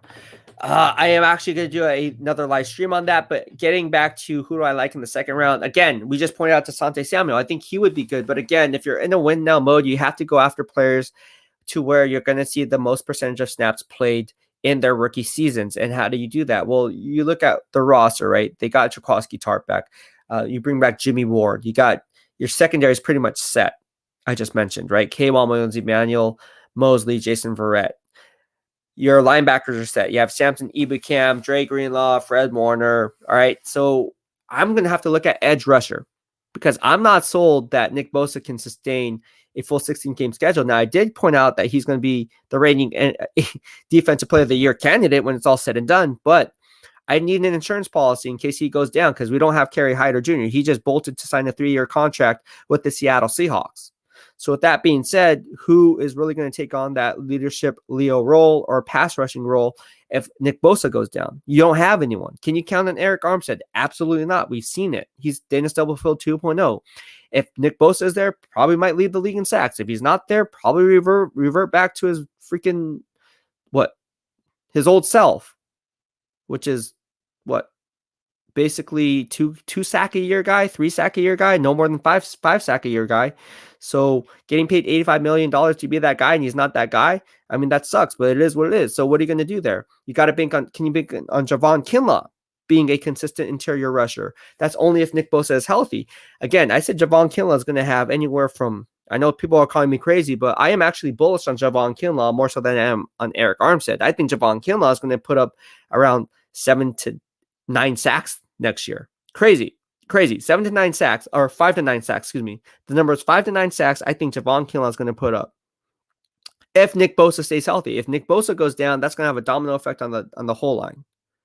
So in round 2 or round 3, I'm going to have to select an edge rusher, whoever that is.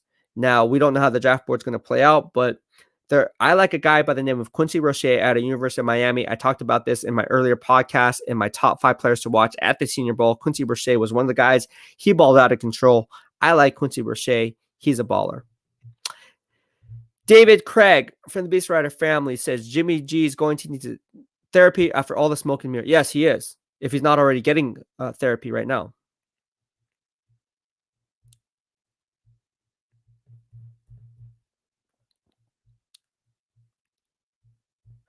All right. Let's go ahead and move on. We have a lot of stuff to discuss. And we're just going to stuff. It's all about good vibes only there a bit, Bill. We are all about good vibes only. Everyone has a valued opinion, and that's okay. That's good. I love feedback, bro. Like, I love feedback. Good vibes only here. We're all about good vibes only. Ryan Evans, Jimmy can't blame the Niners for wanting a reliable option at quarterback. That's what I was trying to say. No. Yeah, I mean, you can't. I'm not saying Jimmy can't blame.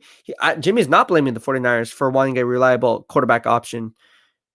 But when you're told something like you're the guy and we love you and we like you and we want you here long term, and then you go out and make these questionable moves behind his back, and then you have to kind of like retract your steps and say, hey, look, just to let you know we're going after a quarterback. It's like, why don't you just be straight up with me in the first place? Just tell me, like, yo, I don't like you. I don't want you here. You're damaged goods. We don't trust your knees. We think you're weak. We're done with you. And be done with it. Why play this waiting game?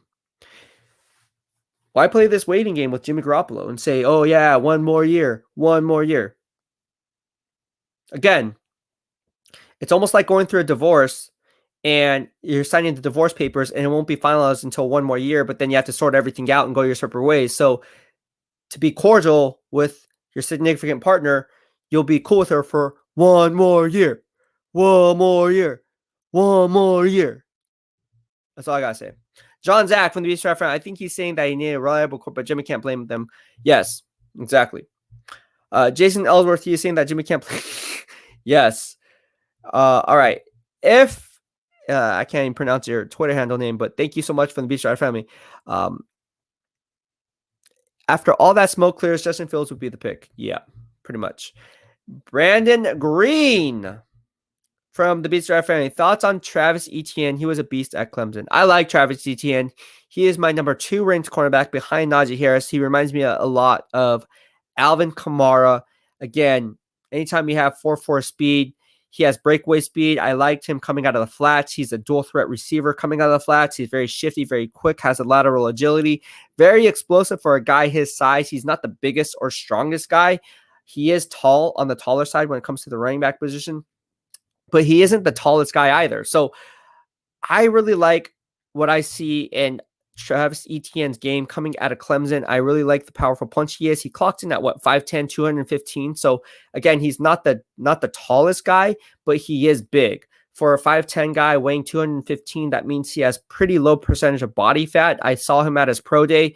And again, anytime you run like a 4.41 40-yard dash or whatever that number is, 4.43, 4.41, whatever that number is, and put up 18 reps on the bench press of 215, that's pretty good numbers from the running back position. And he confirmed that with the explosiveness by having, I believe it was like a 128-inch broad jump or something like that. So good numbers, good measurables. I like what I see from Travis Etienne. He'd be good for a zone blocking scheme as opposed to a power run scheme like Javonte Williams would be. But thank you. Niners all day 55. What do you think about Elijah Griffin in the 5th round? He's pretty good. Or Talanoa Hufanaga in the 3rd. He's a beast. Yeah, those guys are good. I'm not high on those guys though, man. But I mean, yeah, I just don't like them. I don't like him. Ryan, I was just saying why Sims is credible. He told Dan Patrick what Shanahan's thoughts are. Well, I'm not saying he's not credible, but I don't know. I mean, around this time, people can tell you anything. And if they're your boy, be like, hey, can you throw out some smoke for me? They know we're boys. Just throw out some smoke, man. I need to get the media off my chest on this thing, man. Let's drive the smoke that way. I got your back. Could happen. Jason Ellsworth from the BEASTwriter Family. You could also say the same about Verrett not being able to stay in a 16-game role either, so Asante could be a good pick. Very true. Very true. Asante could be a good pick, although I see him more as a nickelback more than a boundary cornerback.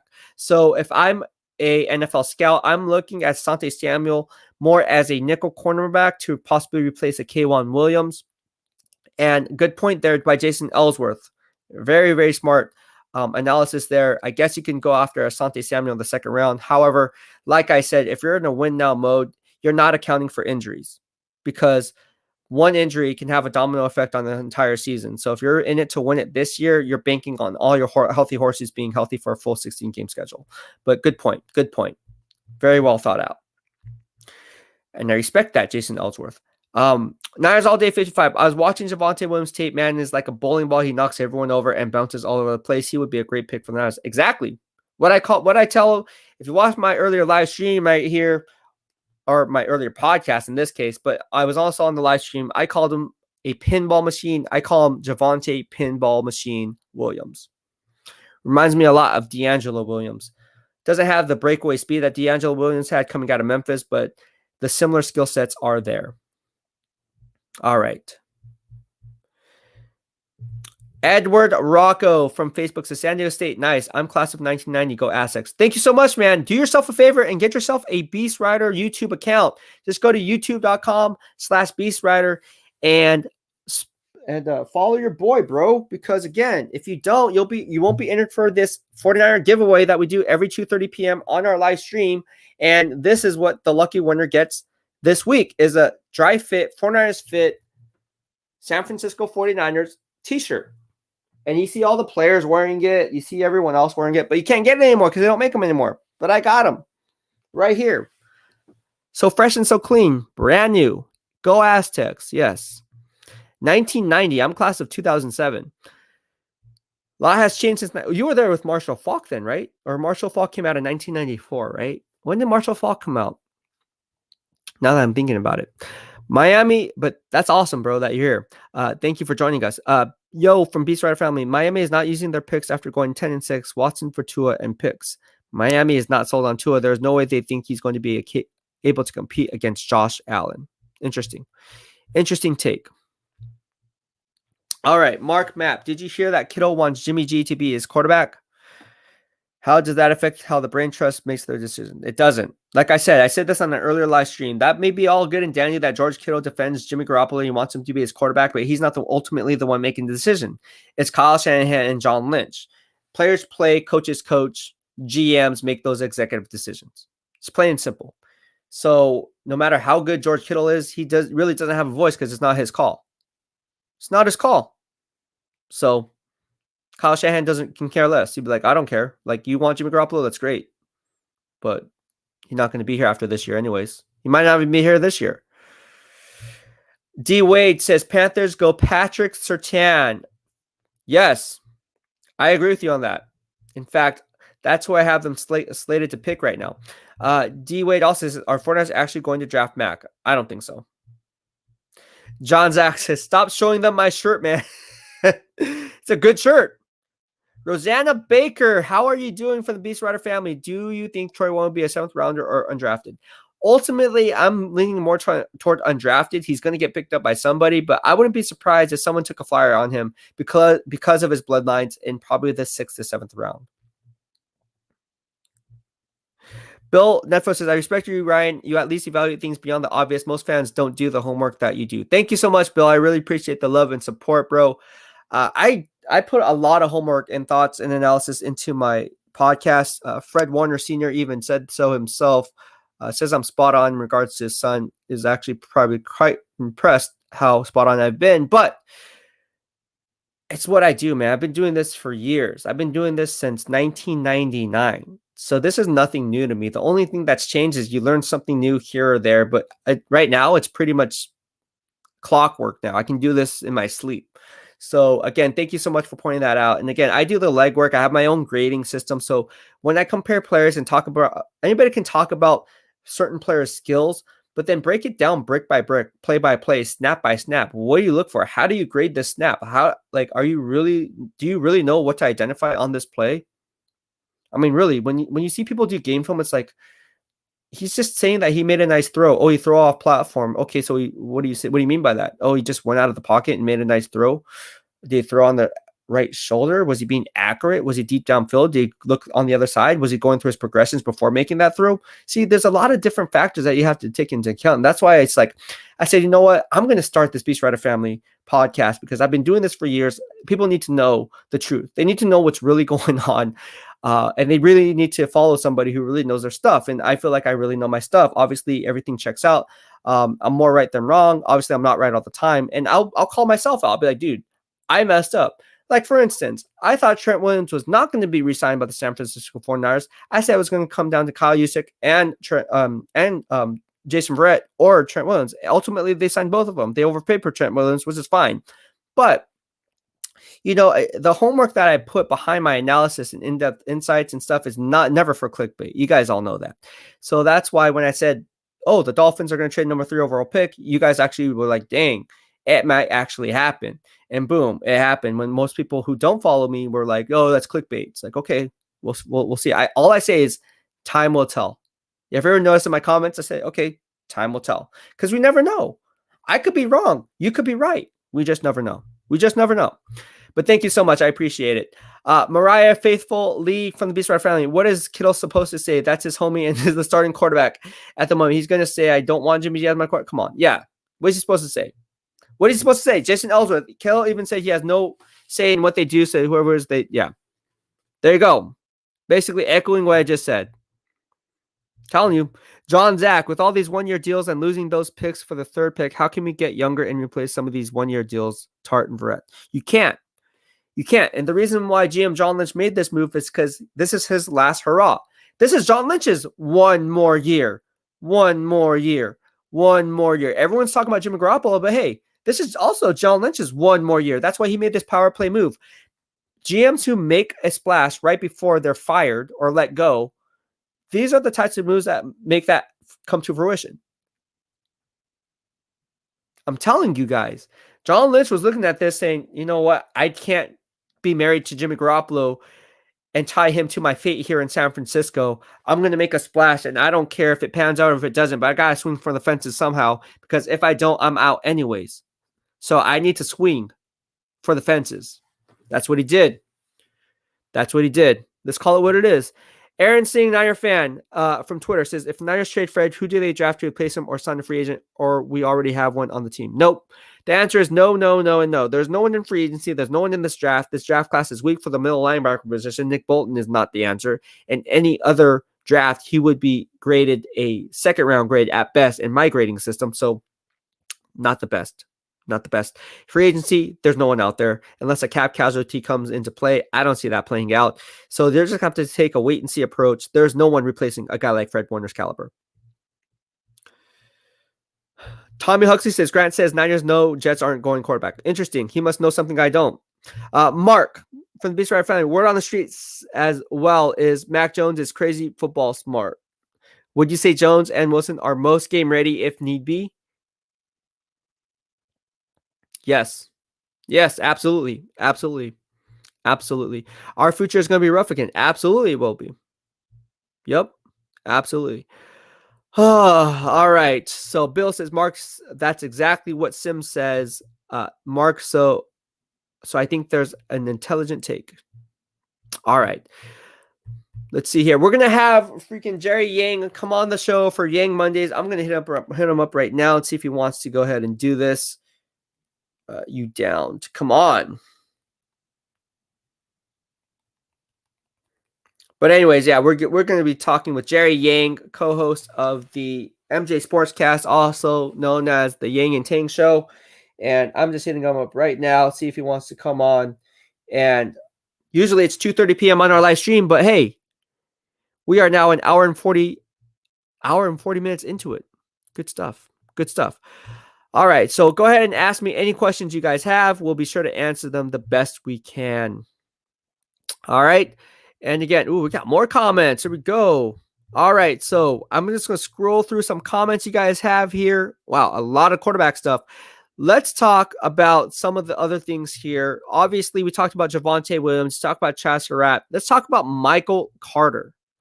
Michael Carter is a guy that no one's talking about. We're all talking about Javonte Williams, but let me tell you something about Michael Carter. All right. He is the number 4 ranked running back on my big board. That's right. He's number 4. He's ahead of Trey Sermon. People are like, what the heck? Yes, Michael Carter is ranked above Trey Sermon in my big board. Why? Well, if you watch his pro day today, everything checks out. In fact, he had better measurables than Javonte Williams, who I'm hyping up. And when it comes to the explosive game in lateral agility, he had a better 40-yard dash time with 4.5 instead of 4.55. He had a cleaner 3-cone drill, clocking in at 0.5 tenths of a second faster at 6.87. And then he also had a 3.98 20-yard short shuttle. So when you put that all together and you confirm what you see on film, there's a reason why Michael Carter was starting over Javonte Williams. Don't sleep on Michael Carter, guys. Michael Carter is another guy that I think you guys should definitely look into if you guys like running backs. He's awesome. All right.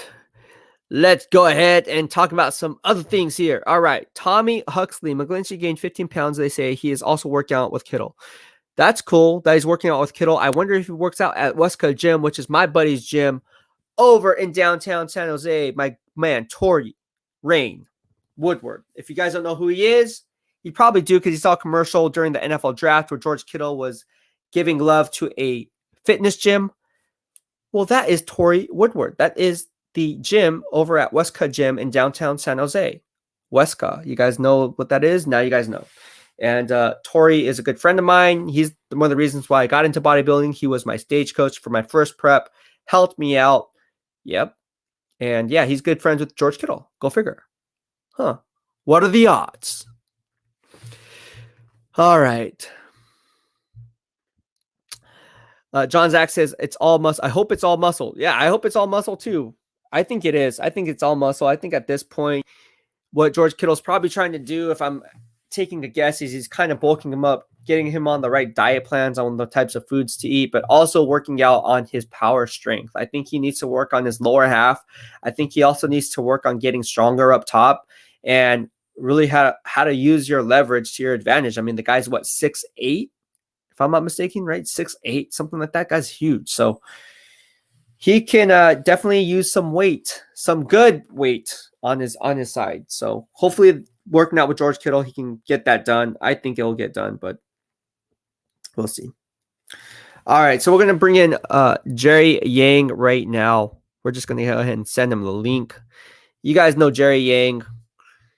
He has some cool things to say. I'm just gonna bring him in. Jerry Yang, where are you at? All right, and then we're just going to go ahead and talk about some other things here. If you guys have any questions, again, shoot them my way. I'll be more than happy to answer it. Doesn't have to be Niners related. I'll talk about all 32 teams. Let's go. Let's go. I love talking. You guys know I love talking football. So whatever team it is, I'm all ears, man. I am all ears. All right. And then I'm going to hit a workout after this. You guys have been asking for workout videos, like legit, like you guys are sliding in my DMs. You're like, oh, this guy's on Instagram. I didn't know he was on Instagram. And then you guys see him, oh my gosh, this guy models. Oh my God. Yeah, I don't post that stuff usually on Twitter because I don't know. I feel like Twitter is more like for football. Instagram is more for like, you know, the Insta models and the Fitspiration stuff. So that's why I kind of tailored more so toward that. And then YouTube just kind of bridges it all together. So yeah, you guys were asking for more of my fitness videos. I'll be sure to make more for you guys. And I'm actually going to break it down brick by brick. I think this is going to become a daily thing because a lot of you guys are really wanting to know, like legit, I get like probably like 30 questions on Twitter in my DMs about fitness. Like legit, like I'm like, I get people saying, "Oh, I'm sorry to bother you, but you know, I know you compete. I know you lift. I had some questions regarding this." And I'm like, "Oh, I'll help you out." Like, yeah. So I'm just going to post those up there. If you guys aren't into fitness, just don't worry about it. But that's what the BEASTwriter family here is. That's what the whole barbell there is, and that's why you have the football, because it's football and fitness. That's what we do. That's what we do. All right, we're going to bring in my man Jerry Yang into this live stream. Let's see if he's in here. Are you here? Yep. Can you hear me? Yep. How you doing, Jerry? This is Jerry Yang from the MJ Sportscast. How you doing today? Good, man. How are you doing? Exciting news on Friday, huh? Friday was quite the day. Yeah, absolutely. Absolutely. All right. So we have a few things to talk about. Let's talk about and start with the trade that was made. Obviously, giving the Niners giving up 3 first-round draft picks, moving up from 12 to 3 with the Miami Dolphins, also yielding a 2022 third-round pick in return, moving up 9 spots to number 3. What is your take on that move, and who do you see that player ultimately being drafted by them? So my initial reaction is like, man, this is nuts, right? This is crazy. Like, what are Niners doing? They gave up so much. But now that I have time to process it, I think it was a good move because they're trying to get the quarterback of the future. I think it has to be a quarterback now. I think anything less than that is going to be ultra disappointing, right? Like everyone's going to, I think if they don't get a quarterback, we riot, right? Niner fans will start rioting at this point, right? In terms of who I think they'll get, I think the target is Zach Wilson, but they'll settle for Justin Fields if Justin Fields is there. And all this talk about Mac Jones does not make sense because if they really wanted Mac Jones, why didn't they just trade with the Eagles directly and get him at number 5? I think at number 5, Mac Jones would still be available. So they would have given up less to be in the number 5 pick spot or number 6, right? Number 6 pick. Sorry, number 6 pick spot. Right. Yeah.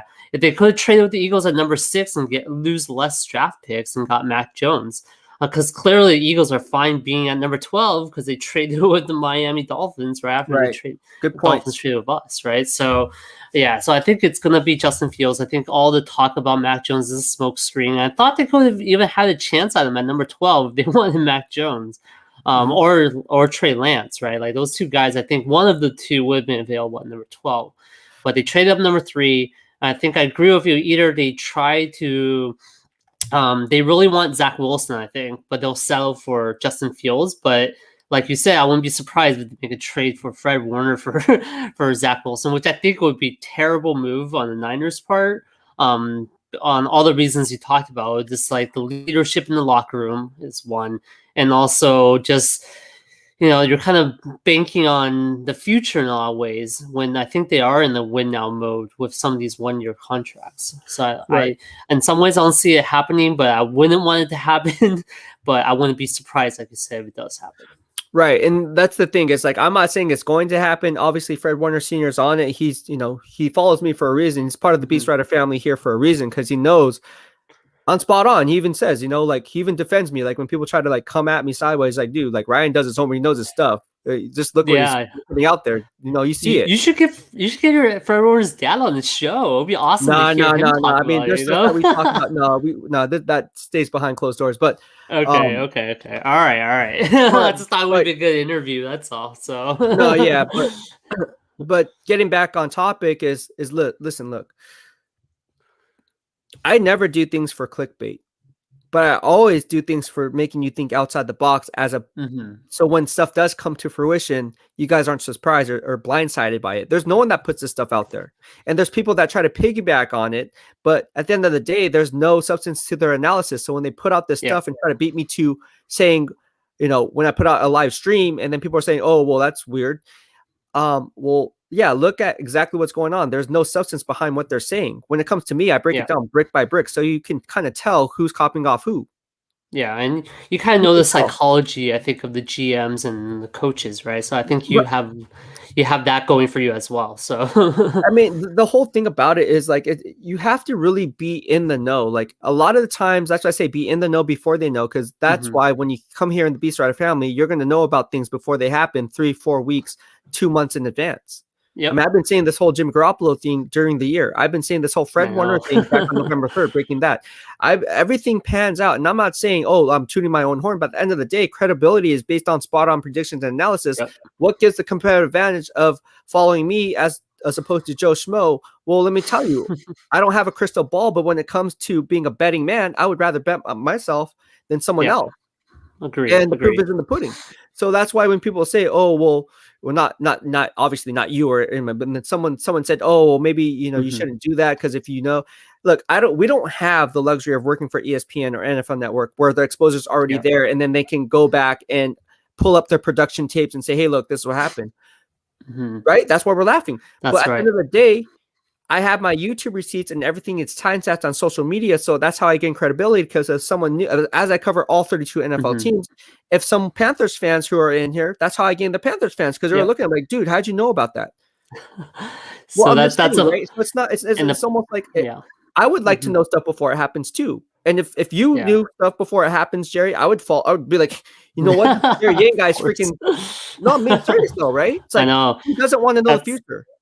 I mean, that's why I'm laughing because like ESPN has all these resources, all these connections to all these players and coaches, but they still get it wrong. You know what I mean? Yeah, and now They're and again, all they're I'm not still throwing off. shade. I'm not throwing So shade at ESPN or any yeah, or no, I even get it. I'm just I saying mean, it's they're very well respected. And there's a reason yeah. why they're in those positions. But what I'm saying is, for me, I can only speak for me personally. Yep. It has nothing to do with them. It could be any network, Hmm. but um, I have the luxury of working for that network. So I build my Yep. credibility one prediction and one analysis at a time. If you don't like it, you can swipe left.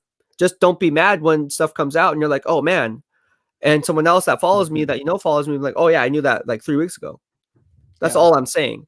And so Dude, and then that's why the GM for the Dolphins is doing an amazing job. I mean, he's setting them up like yeah. for success for the next 3 years. I mean, based on the draft picks and the players they've signed. So I'm Yeah, actually really impressed with him. He's yeah, like that's what I put up on he's Twitter, right? And great. then Yeah. you responded to it. So it's just like same thing with GM Chris Greer. I mean, Hmm. look what he's doing, right? I said Yeah. it since last Amazing. year.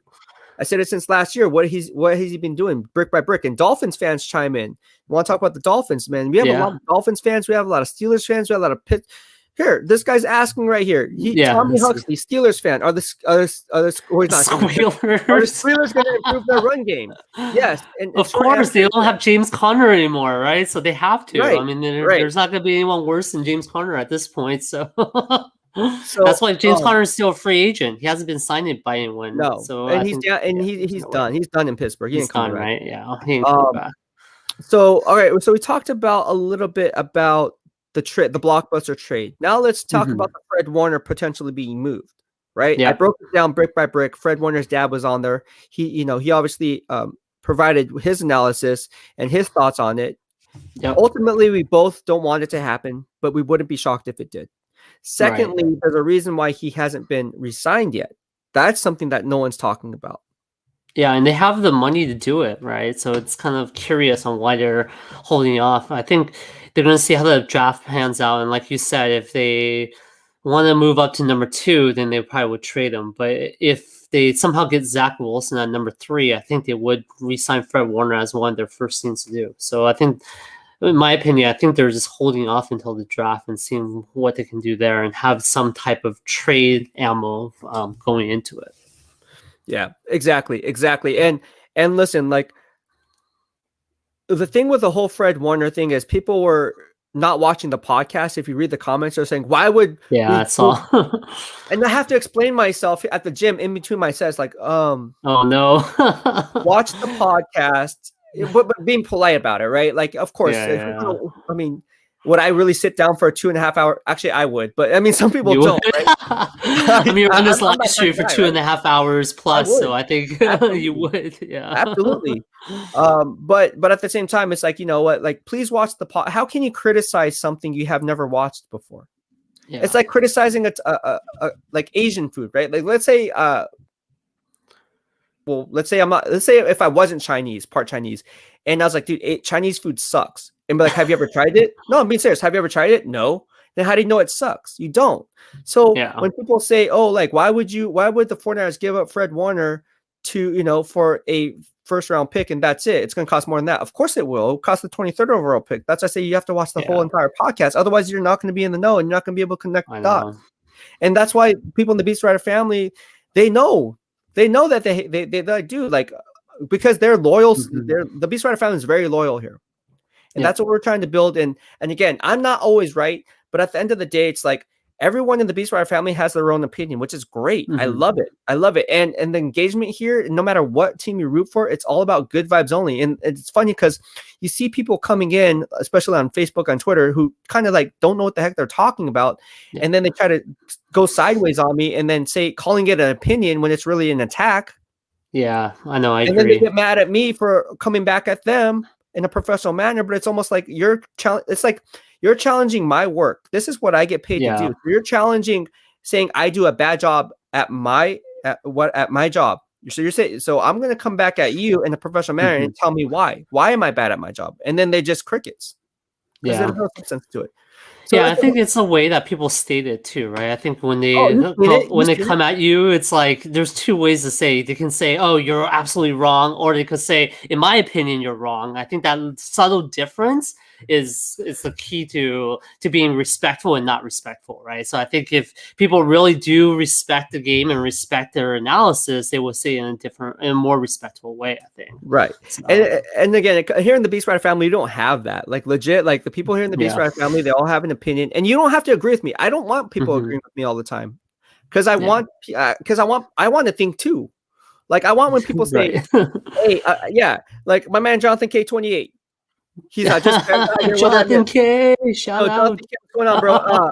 So basically, I'm talking about how people come at me sideways, and then they get on the defensive when I come back at them in a professional manner, and then they don't even read the podcast or watch the podcast or take time to watch the podcast. Say, I'm not going to do that. You saw what I put on Twitter the other day, Jerry, when people try to come at me. I said, "Oh, would you like to come on my show?" And then they have an excuse. It's like, okay, crickets. So don't come at me sideways, then, bro. Like, just stay quiet. Exactly. You know what I mean? But if you actually want to come on my show and talk, and we can have a healthy discussion. I don't like it calling debate discussion, because everyone's entitled to their own opinion. Just be respectful about it. And I feel like that's something that's missing in today's society, where everybody's trying to one up the other person. Look, I'm not here to one up anyone. I'm not about that.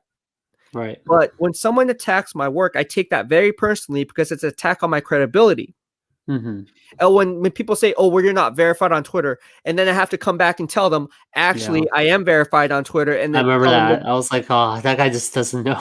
Like, they turned in his show for the first time, or what? Like, that was he just doesn't know who I am. It's like, I am verified, dude. But for better lack of a word, but at the same time, why do I have to defend? You're the one coming onto my channel and here in our family, walking through our front door, and then trying to stir up controversy. So you better be ready for the backlash, whatever comes your way, because the BEASTwriter family, this is protecting our house. When I say we protect our house, we're protecting. Someone comes at you sideways, I'm going to protect you. I must say though, like, I guess I must say, if people come at you like really really hard, I think you should acknowledge some of the comments because it kind of gives them a lot of power too. Because I think that's what they're trying to do, and sometimes is trying to get you to control you but so that you will respond. You know what I mean? So you might want to be a little selective on who you respond to, and what kind of comments you think will be more constructive than others. You know, so.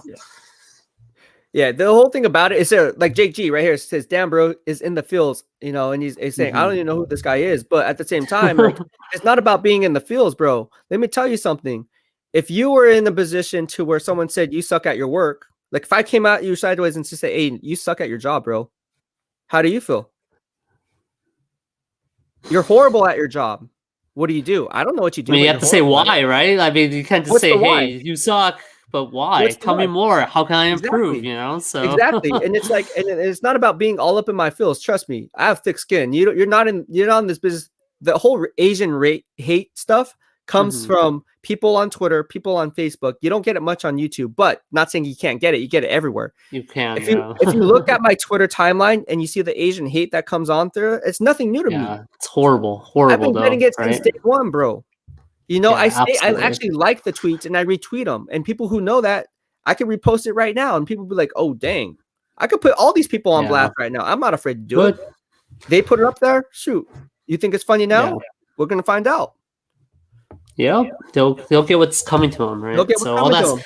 all that stuff is public to everyone, and you know, if I was an employer, I see that. Guess who's getting fired or not hired? You know. Exactly.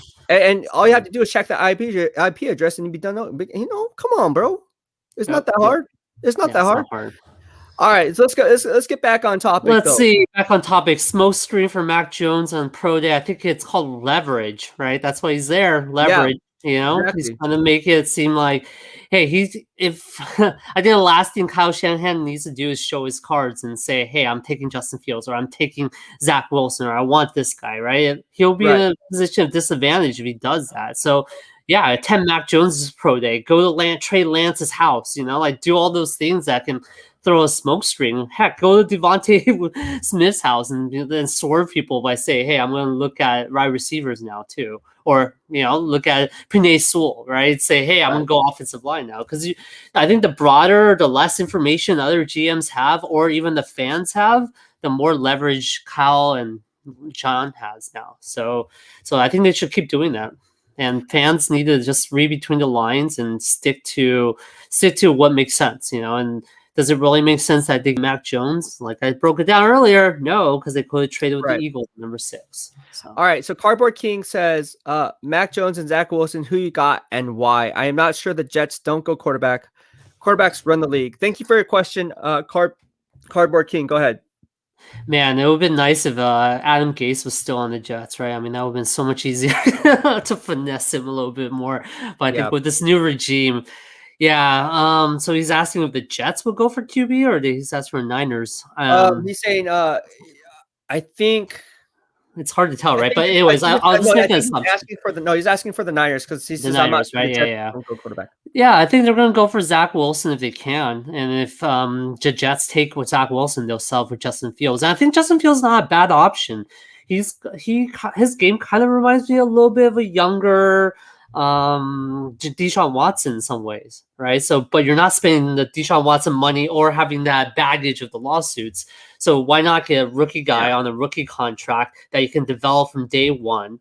I still think Jimmy G will be here, and I think it's going to be a short leash. It's going to be that Kaepernick, Alex Smith situation where, hey, I announced you as a starter, but the Right. moment you get hurt, the moment you're not doing well, guess what? We're yanking the chain, right? Right. And I think that's something that Jimmy G has to prove as well. Can he excel? Can he stay healthy on the field? If not, this is the backup plan. I don't blame him for going for a backup plan because think about if Jimmy G gets hurt this season, if we didn't have a top 3 quarterback, then the season's over again, right? Versus, hey, he gets hurt, at least we have a guy who can kind of run the offense and be like Justin Herbert and kind of salvage the season until maybe Jimmy G gets back, or if he excels beyond Jimmy G, can actually take us into the playoff and be a good first-year development year for him. Right. Jonathan K says Albert Breer saying that the 49ers want a first for Jimmy. Breer said a second wouldn't be enough. Who's beer? If you watched my earlier live stream Yeah. or my earlier podcast on Jimmy Garoppolo, making sense of Jimmy Garoppolo to the Patriots, I actually said this, predicted this. I said that the 49ers would want a first-round pick, but ultimately the Patriots are not going to give up a first-round pick, number 15 overall, based on the draft position and based on realistically what's going to be there. So I said it's going to be a day 2 pick, and Burr said that second wouldn't be enough. I think it will in the end. So this is just all coming to Who's Albert fruition. Beer? Is he like a beat writer too, or insider? Yeah, he's an NFL insider. Yeah. All right, so let's go ahead and move on. Let's see what we got here. We talked about the blockbuster deal. Let's talk about some other things that are going on around the NFL. What is your take on the Seattle Seahawks power play moves that they made, and how does that shake up the NFC West in your opinion? Yeah, so who did they take? Let's see. Let's break it down a little bit, right? I think I'm trying to remember the picks right now, but so they did get Witherspoon, right? So I think Witherspoon was a big pick by them. And actually I kind of like it for us because we know the weaknesses of Witherspoon, right? So when we play them, guess what? Shanahan's gonna go against the weakness of Witherspoon and kind of exploit that, right? Right. And they picked up AJ Green, right? Oh no, AJ Green went to Cardinals. Who else did they pick up? Ryan, help me out here. Kerry Hyder Jr., Akilla Witherspoon, Gerald Everett. Kerry Hyder. Yeah, Gerald Everett. They picked up Gerald Everett, the tight end. I thought that was a solid play. Dude, do you see the numbers that came out for Jordan Willis? It was like 900K. It was like 900 and something K versus like how much they're giving Kerry Hyder. So I think that's why it was like an easy decision for them to say, hey, let's get Kerry Hyder over Jordan Willis, right? But I do like the Kerry Hyder signing from Seattle. I think that was a good move by them, right? I think Kerry Hyder is a solid player. And like I told you before, it's like, why didn't Robert Saleh not pick him up? Right, he's missing a chance here. Everyone thought Robert Saleh was going to swoop up all these Niner players, and so far, you got Tevin Coleman, and the only rumors surrounding Niners and the Jets were basically, Shanahan maybe getting Flacco. Right? That was the only, other rumor there. So Saleh, I think he's going to build from the draft, and I guess he's good with that. I'm going to talk about this. So you mentioned how come Saleh didn't go after tell me these 49ers players, and it comes down to this. I've been told that there's no power struggle when it comes to the New York Jets. Ultimately, it's GM Joe Douglas has final say. That's the reason why they went after Carl Lawson instead of Kerry Hyder Jr. And when you look at it and peel back layers of the onion to get to the core, as I always like to say, they didn't go after K'Wan Williams. They went after the wide receiver position and addressed that need with Keelan Cole, got guys like Corey Davis. They really wanted to solidify other positions. And it was interesting to point out because they didn't even go after a bargain price free agent like Akilla Witherspoon on a 1 year, $40 million contract. One would think that would be the play with GM Joe Douglas, and Robert Saleh and him could kind of come and meet in the middle. However, they didn't go that route. And the reason for that was because, again, look at the power play moves that they're making, right? They oversigned for guys like Carl Lawson. They brought in guys like Jared Davis, who I think on a 1 year deal, he's not the answer, but he's a short-term gap right now. LaMarcus Joyner was a nice solid play for them. So when you take it a step further, and that's why when we peel back layers of the onion to get to the core, and then we go back to the Fred Warner and my not prediction, but my analysis, you would say, on Fred Warner potentially being moved to the New York Jets for the number 3 overall pick. Jets moving down, they move up for Zach Wilson. And people say, well, no, why would they do that? Why didn't they just trade with Joe Douglas in the first place? It's because Joe Douglas doesn't show his hand. And that just goes to show you that Robert Saleh doesn't have much say in personnel decisions. Nope. And furthermore, when you actually take it at face value and for what it's really worth, GM Joe Douglas also comes from the Baltimore Ravens, and GM Eric DeCosta and Ozzie Newsome do not show their hand. Why would they want to show their hand and lose valuable draft positions? That's like showing the flop before showing their whole cards before the flop comes out. And the game of checks told them, why would you do that? I don't care if we're best friends, bro. If you're not with me, you're against me, straight up. So why would I want to go ahead and lose that draft position that if I'm a team drafting in the top 5 anyways, I know I suck. So why would I want to suck even more by losing draft position when I'm not going to tell you who I'm picking? And Kyle Shanahan just echoed that, saying, oh, we don't know what the Jets are doing at 2. Of course, because Robert Saleh doesn't even know Yeah, what he's not gonna tell him. Salah's on the Niners payroll anymore, right? I think people need to like get over the fact that he's gone. He's looking out for himself now, right? And the old saying, "You're not with me or against me," and this is Yeah, totally gonna be the case. I know they're not in the same division or conference, but at the same time, they're not gonna help each other get better at their expense. There's no yeah, way. I mean, people from the Jets will probably say, "Hey, why doesn't Shanahan give a deal and make a trade?" Well, Shanahan's right, not going to give up his position for Saleh, right? right, So the other way around can't be expected. So I totally agree with exactly. you on that. I think people are just overestimating a relationship versus business. But in reality, it should be the other way around. You should really overestimate business over friendship, because at the end of the day, you don't help each other. You're still bros, right? You're still going to be friends, but there's going to be that level of respect. But if you do give in there, then you're going to get fired. Then where's the bro or You're screwed. relationship there? So Yeah, you're screwed. that's the thing. By the way, I just want to say, what's up, William? How you doing? Thank you for William joining us on the Roberts. live stream. Getting back on that, I think not too many people talk about this. We're going to touch on things that no one likes to talk about, no one likes to discuss. Yeah. The relationship dynamic, just because you're bros with somebody or homies with somebody or friends with somebody, doesn't make it any less significant in Hmm. what they're potentially going to be doing. In the fact, like, hey, bros can screw bros over too, That's true. That is absolutely right? true. We all know Yeah. bros before Yep. HO. Okay, Don't say the word, Ryan. Don't do I'm it, not, man. but I'm just saying, bro. Right, bro? We know what's Yeah. going on I there. get it. I get it. And people get bent out of shape when something goes sideways and the girl wants to end up with someone else, but then you said you had dibs, but like, bro, I don't care. She don't want you, bro. Go ahead. Does she? No, she don't want you. Same exact thing. It's like you can be Yeah. friends with somebody, but at the end of the day, they can also screw you over.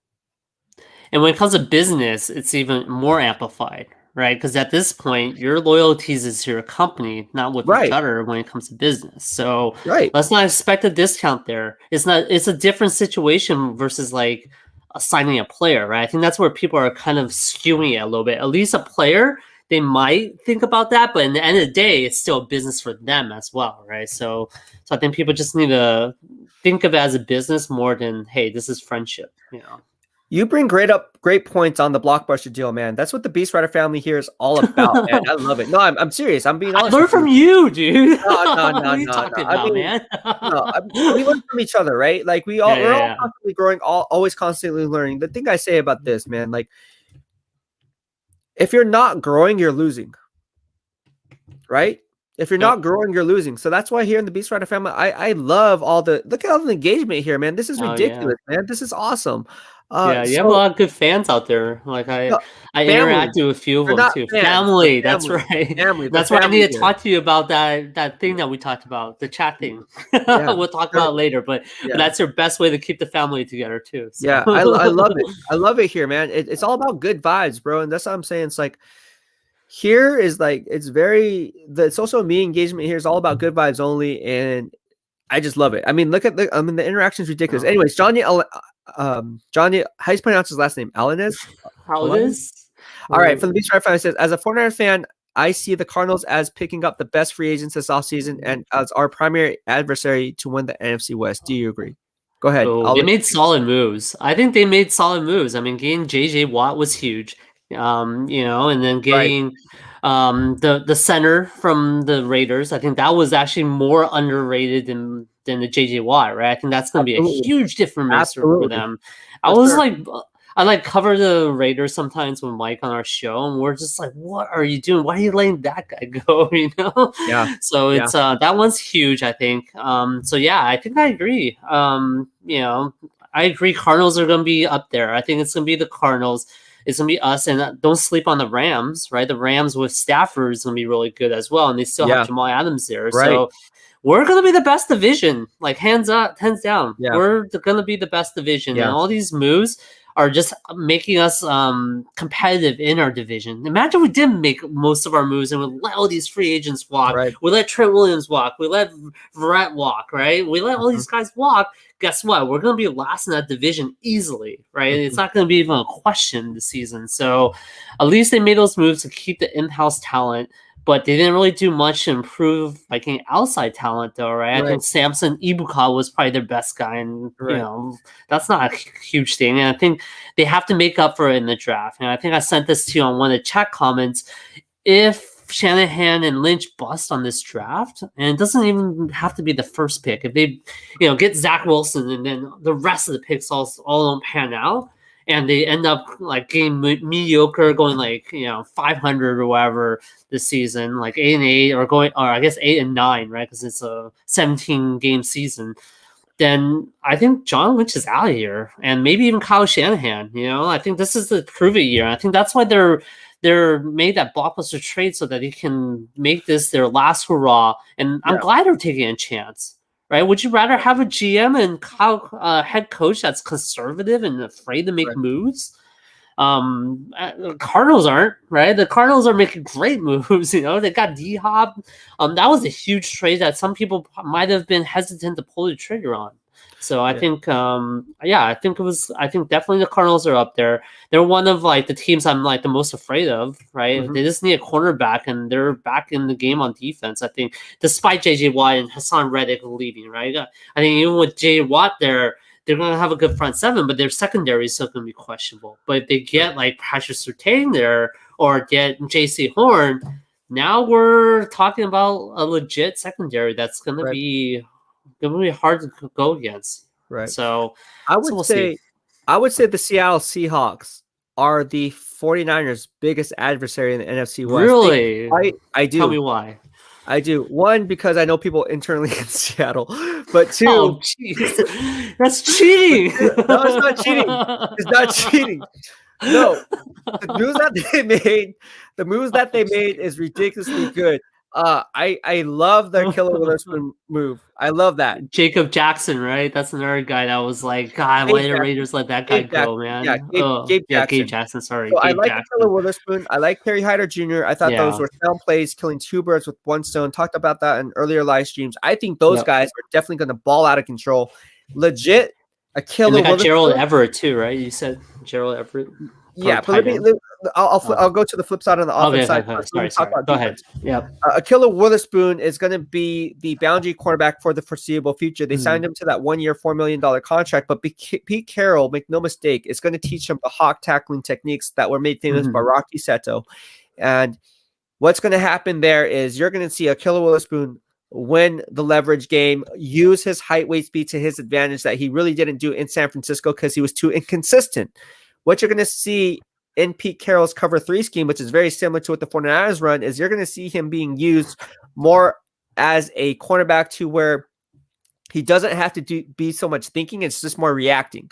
And with Akilla Witherspoon's skill set, that's going to be perfect to what they like to do there, because then he can use the sideline as an extra defender, and especially with help over the top on the back end with Jamal Adams there, who's always going to be in a box safety role. Usually they have the safety help who has the range to help out Akilla Witherspoon if need be. Now I'm not saying he have that in San Francisco, because Jimmy Ward was definitely that guy. But what I'm saying is the Seahawks are going to use Akilla Witherspoon more closer to the line of scrimmage, have him play in a more bump and run role than he did in San Francisco. That's going to do wonders for him. And then Kerry Hyder Jr. teaming him up with, oh my gosh, who's the other edge rusher that they have there? I'm drawing a blank here. Kerry Hyder Jr.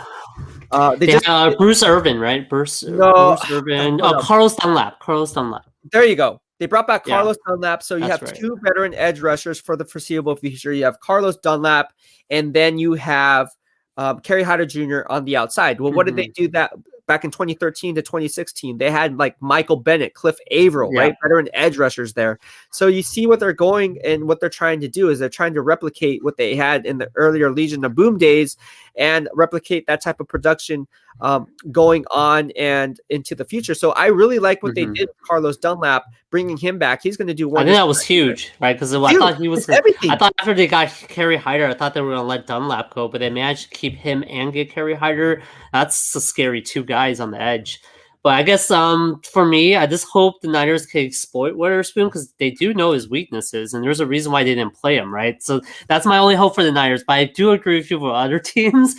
He's going to do a lot better, and we'll see how he does, right? Because remember, the whole thing about him is a head case issue. It's not really a talent issue. I think from a talent perspective, we know he's good. That's Yeah. why we drafted him so high. And he Well- did do pretty well in 2019 in the regular season, but it was just during the playoffs he started to lock up and he started like do a lot of miscues and a lot of, I guess, like, I wouldn't say dumb moves, or more like careless moves, and that's what got him pulled off the field, right? So I think the Niners might be able to exploit that, and if he can prove that he won't be exploited by Kyle, then that was definitely a good signing by Seattle. Right. And then as far as Kerry Hyder goes, I think that was like a little bit of a risky move by Seattle in some ways, because Kerry Hyder didn't play like a full season.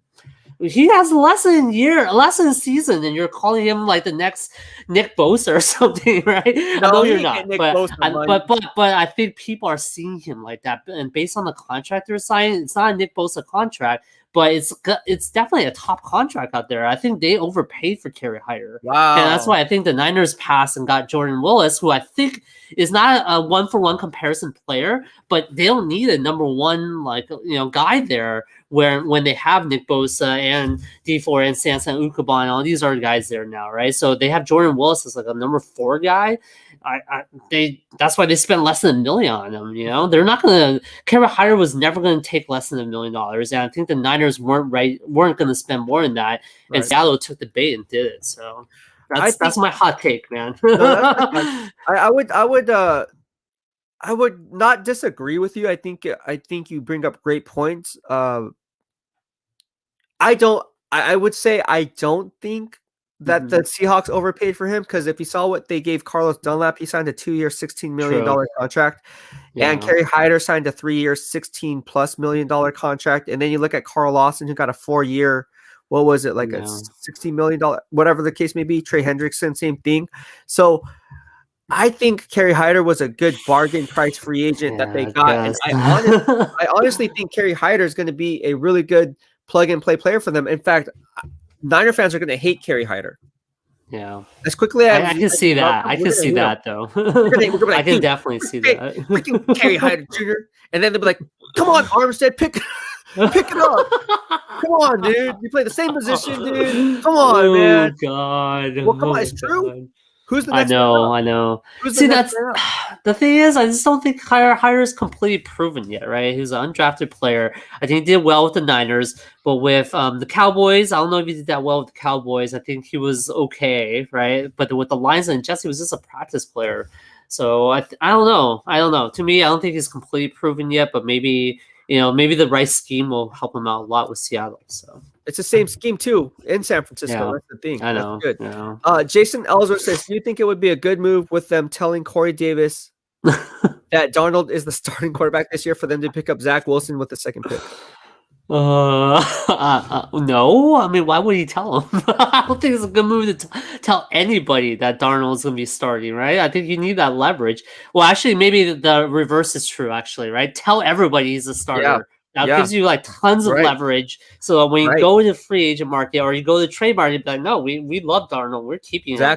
Well, you're going to offer a first round pick? That's not enough. Second round pick? That's not enough. Okay, another first round pick. All right, there we go. Right. So that's your leverage. So, Dude, you that's just how never these know. just go, though, right? I mean, that's know. how you have to have some leverage. You can't have people know you don't like someone, especially if they're still on your roster. Once he leaves the team, then talk all this crap about him. Who cares? But if he's there, it's gonna be a trade bait for you. What are you gonna do? Devalue your own player? There's no way, right? So yeah. All right. Arun Singh says, if we were to trade Fred to Jets, what do you think we will get in return besides moving up one spot? You already talked about that in your podcast, right? I talked about it. I said they have to. They would get the 23 overall pick in return, so they would recoup draft capital for giving up the farm, moving up to number 3. Do you think they'll give him another player too? I don't know. Do they have any all-pro players on the Jets? That's the only thing I would say. Right? I guess give us Sam Darnold, maybe. No, the one player I would say I would like is Quentin Williams, but again, you wouldn't need him because you're already heavily invested in Javon Kinlaw, and if you're looking to kick in Eric Armstead on obvious pass rushing situations, Quentin Williams wouldn't be a good fit. Yeah. So he hurt Jimmy, so screw that guy. Quentin Williams is a good guy, dude. He hurt Jimmy, man. Hey, Jimmy gets hurt by himself. Jimmy just gets injured. Jimmy. I'm just saying, injured. Who's the one that hurt him? Remember Steve Young got hurt? Who did Steve Young get hurt by? Do you remember? It was Warren Sapp, right? I still don't forget. Aegis Williams too knocked him out in that Monday night game. Yeah, but Warren Sapp pulled on his jersey, right? So I still haven't gotten over that. I'm not gonna get over Quinn Williams, just for Jimmy's sake. It was Warren Sapp. Yeah, Warren Sapp held Steve Young's jersey, right? Which would have been a flag in today's game, but back in the day, it was a little bit iffy. And then some other guy came in and knocked him out and gave him a concussion. That was the last play of his career. So, are you sure? I thought it was the Aeneas Williams hit.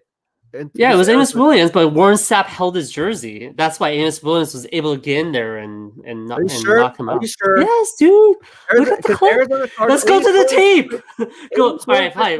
BEASTwriter fans, confirm. Was it not Warren Sapp that took out Steve Young's career by holding his jersey and then having? It was Aeneas Williams against Arizona. Just confirm right here. No, it's not. No, it's not. I think you're talking about Jerry Rice on the reverse.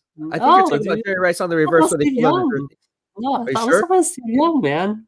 I don't know. Story was Steve Young, but all right, maybe I'm pretty sure. I did not say he's played for Arizona. I'm talking about the Tampa Bay game against Steve Young or against the Niners. Maybe he came back. Sure. I think it was. I don't know. Maybe I'm wrong. All right. Maybe I'm wrong too, right? Because I just remember Warren Sapp picking him out before too. So we're both wrong. We're all right. We're both right. Maybe we're both wrong.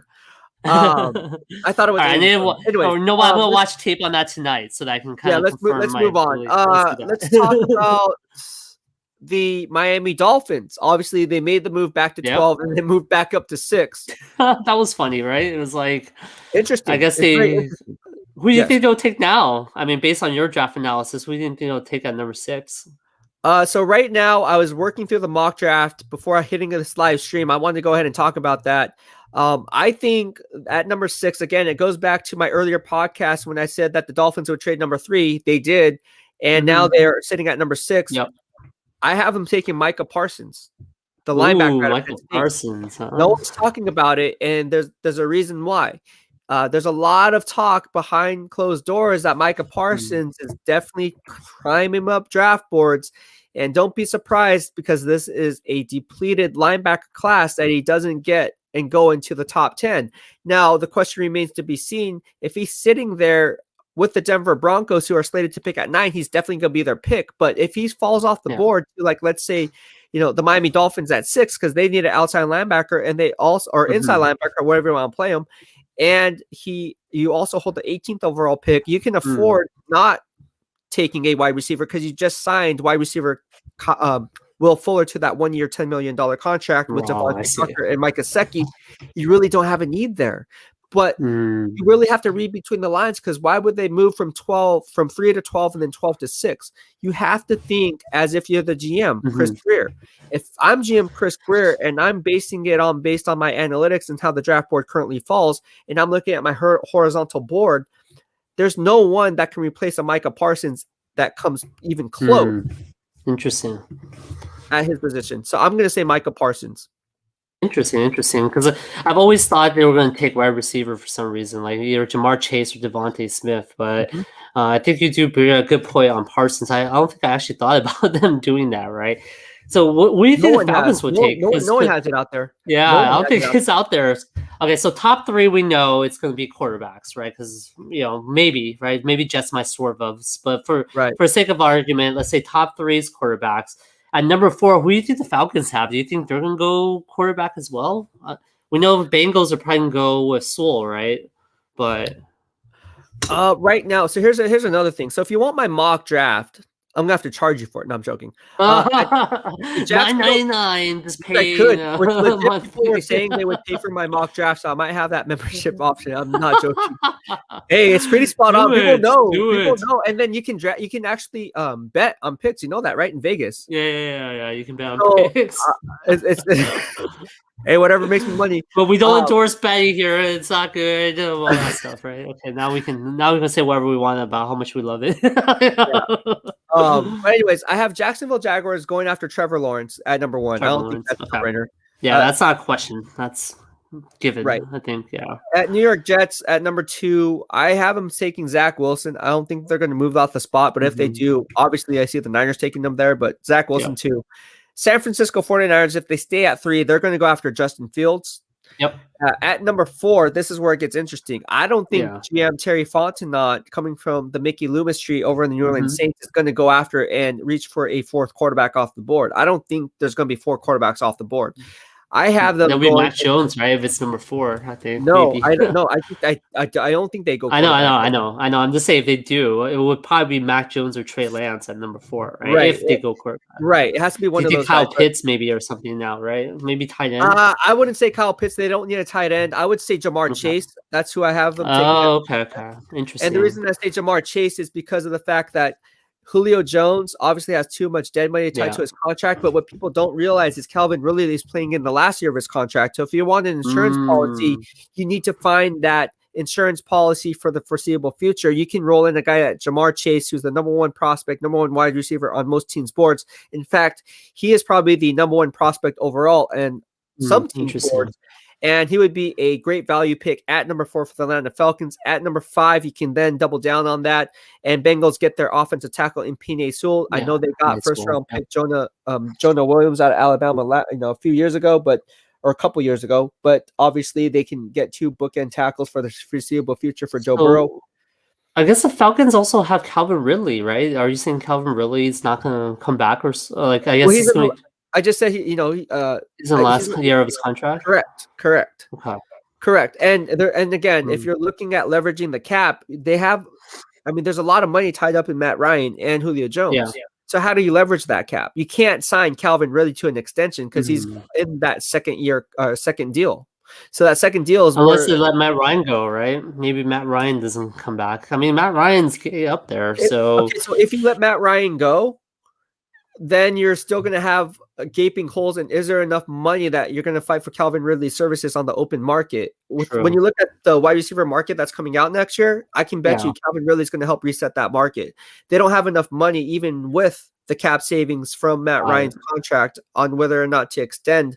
You just don't want to go that route if you're looking at it from a GM's perspective. And we can think about Calvin Ridley because I think he's been pretty up and down, right? No, he's good, but he's been up and down. But he's been hurt. I don't know. He's good. I would say he's a top 10 wide receiver. Really? Sure. Wow. Okay. Absolutely, for sure. He's a monster. Okay. He's a monster. But yeah, no, I like him. I like him a lot. Now whether or not other people like him, I don't know. I like him. Come to the Niners, man. No, I'm saying, don't come to the Niners. All right, is there a trade market for Eric Armstead? I'll let you answer that. No, that contract sucks. What do you think of Eric Armstead, though? Let's talk about Eric Armstead. I think he's good when Nick Bosa's there.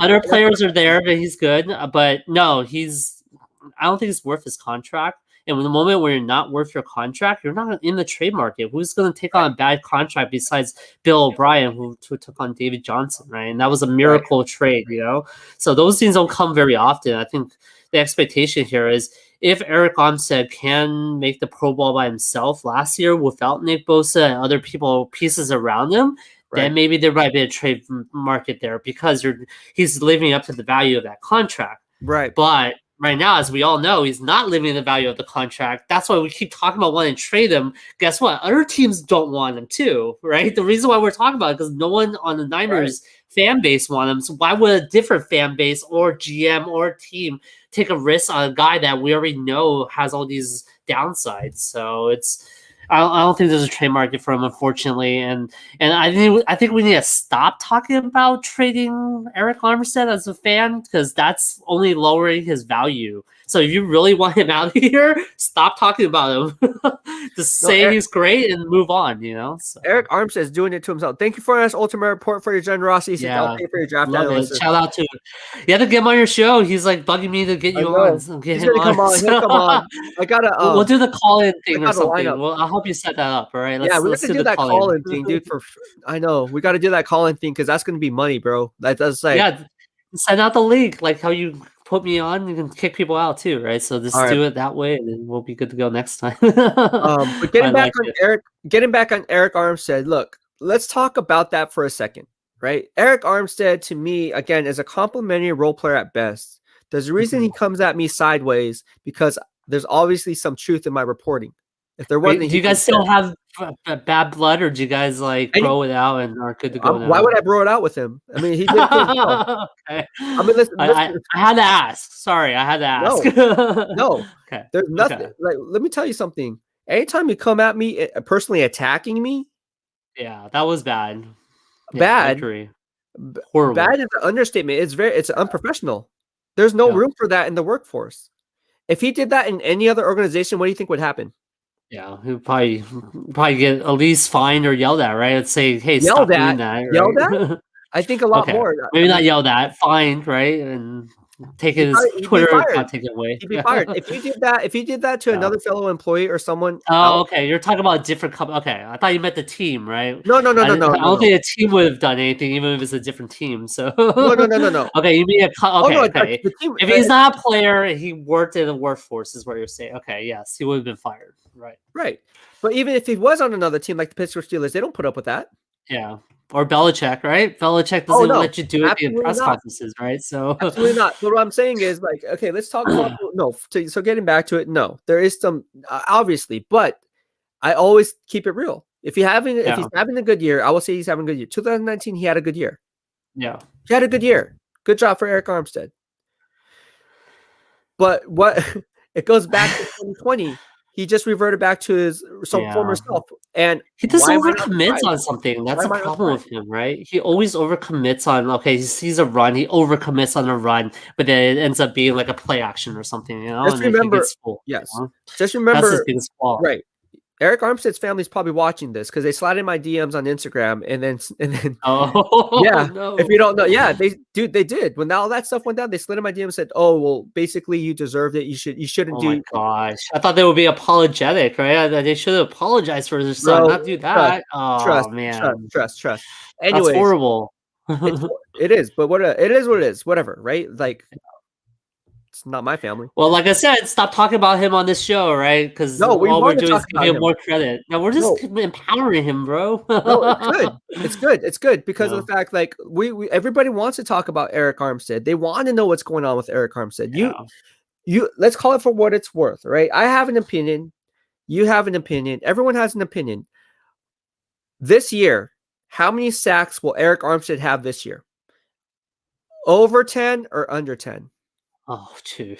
I think under 10. That's like the easy one. I think it's under 10. Sure. I think it's an easy Yeah. one. Okay. What's that Sure, number? What's that number? That's gonna be really hard to say because I obviously don't know how other teams are, but I would say I would be impressed if he gets 5. You would be impressed if he gets 5. I'll be impressed if he gets 5. Wow. Mainly because Bosa and all these other better players are out there. I don't think he's as good as them. And at this point, people, you know, like I say, he overcommits. I don't think he's gonna get at least 5. So if he gets 5, I think it's a good year for him. Sadly, right? It is sad for a guy who gets paid $85 million to be the guy. Here's the question. If Nick Bosa stays healthy, I'm going to say it's over 10. I'm going to say Eric Armstead gets over 10 Really? sacks. Has he ever gone over 10? I don't think he's gone over 10 ever, right? No. But because I'm one of his biggest inspirations and supporters. You're trying to motivate him now, I see. Eric Armstead, I wouldn't be surprised if Eric Armstead led the league in sacks in 2021. Wow, bold statement. You heard it first here, man. If Eric Armstead, if you're watching this, don't be shocked. And you cannot say BEASTwriter is throwing shade at you because I'm saying you could very well lead the league in sacks. And it's all because of Nick Bosa. And let's answer the question now. That means he'll be tradable at that point, right? Then there'll be a market. I'm telling you, man. Eric Armstead does extremely well with Nick Bosa or someone who takes the pressure off of him. Well, because they're not putting the best players against him now, right? Because you have to account for Nick Bosa. Maybe double up Nick Bosa. That frees up Eric Armstead. So, yeah, maybe you're right. But, you know, even then, I still think he'll fail.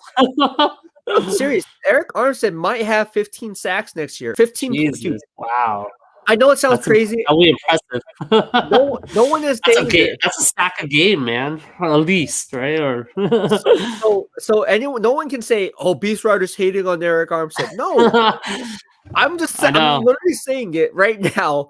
He could very well lead the league in sacks next year because Nick Bosa is going to be there. Now, if Nick Bosa is Wow. not there and he's not healthy, then guess what? I'm not so bullish on Nick Bosa or on Eric Armstrong. I'm bearish on him. Yeah. He needs somebody there, and he's Dana Stubblefield 2.0.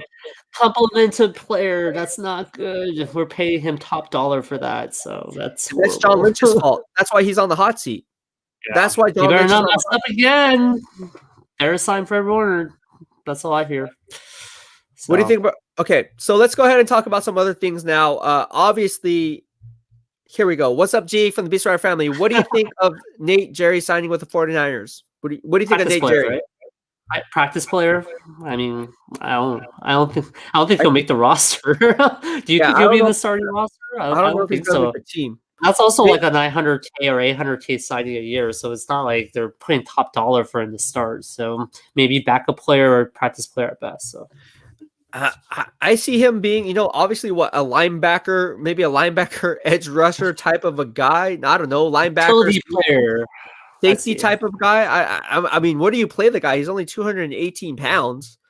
I mean, the guy's small. He's Oh not my the biggest goodness. guy, dude.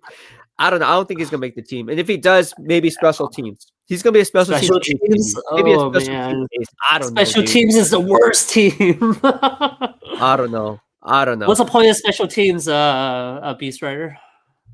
What special teams to do something special? No. It's the What? time to get your beer and go to the bathroom. This guy. You ever All right. see that movie? It's like No.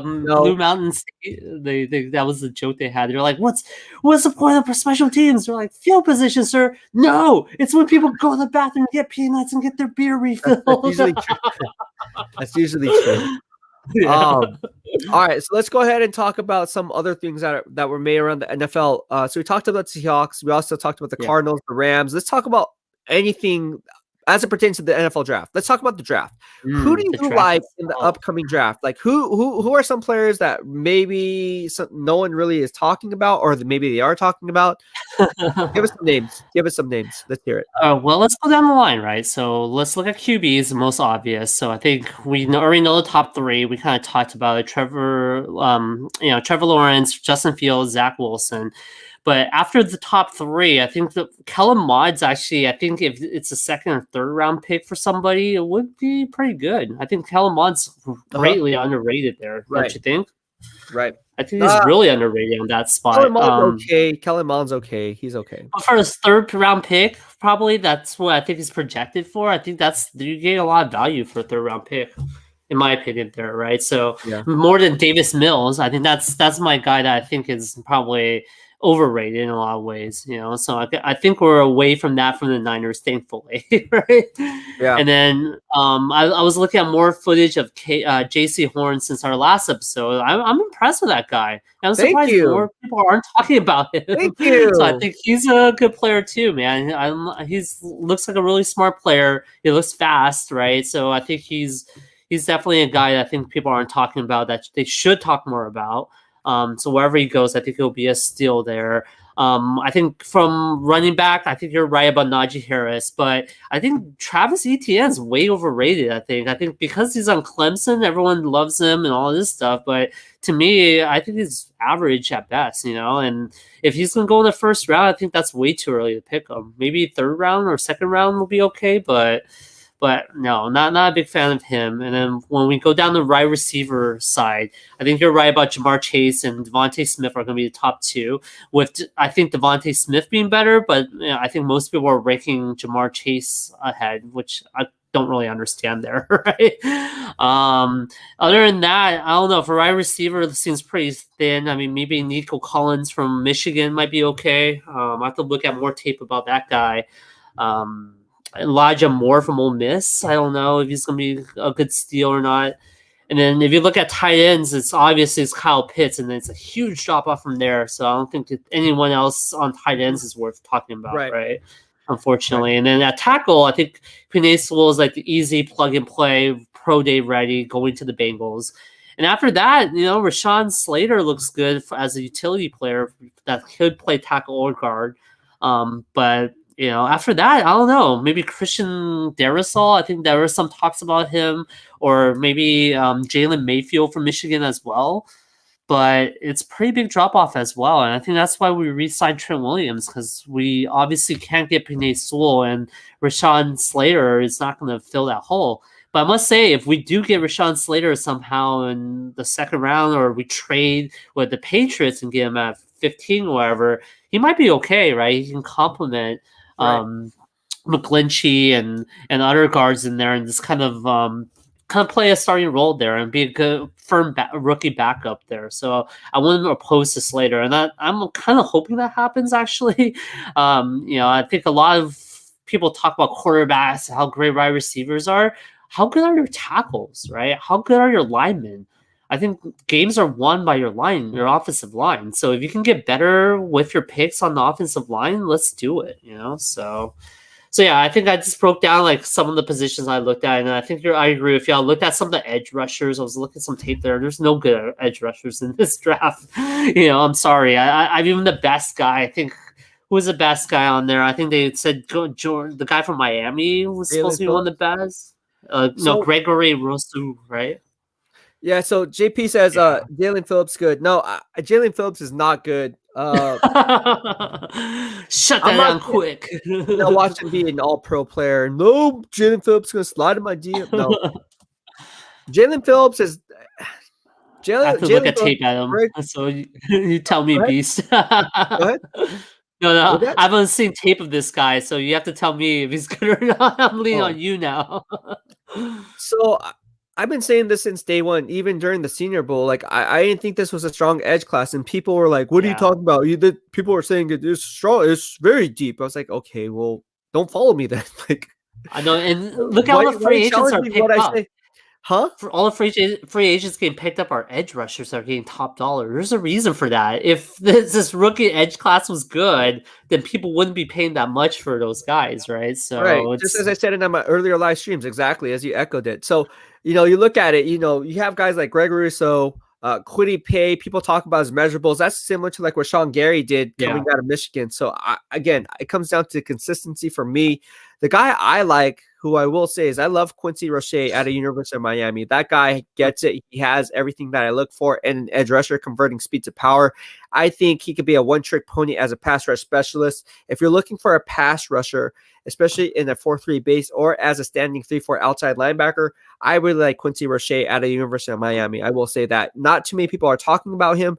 He's one guy that I think is really going to shine and really shoot up draft boards. Don't be surprised if he goes in the third round. I think Quincy Roche would be a great pick in day 3 as a third-round pick. So I don't know how much you follow college, but it seems like there's a lot of Michigan players that are getting really bumped up this year. Did Michigan have a really good team this year, and Oregon too? I think I see a lot of Oregon guys are in the top picks as well, right? But I'm seeing a lot more like Michigan. I mean, we expect Bama, right? Because we know Bama's won the whole shebang there. So I kind of expected that, but you don't hear a lot of Clemson players. Maybe they're still staying in college or whatever, but I do see a lot of Michigan players in this draft. Did Michigan have a really good team?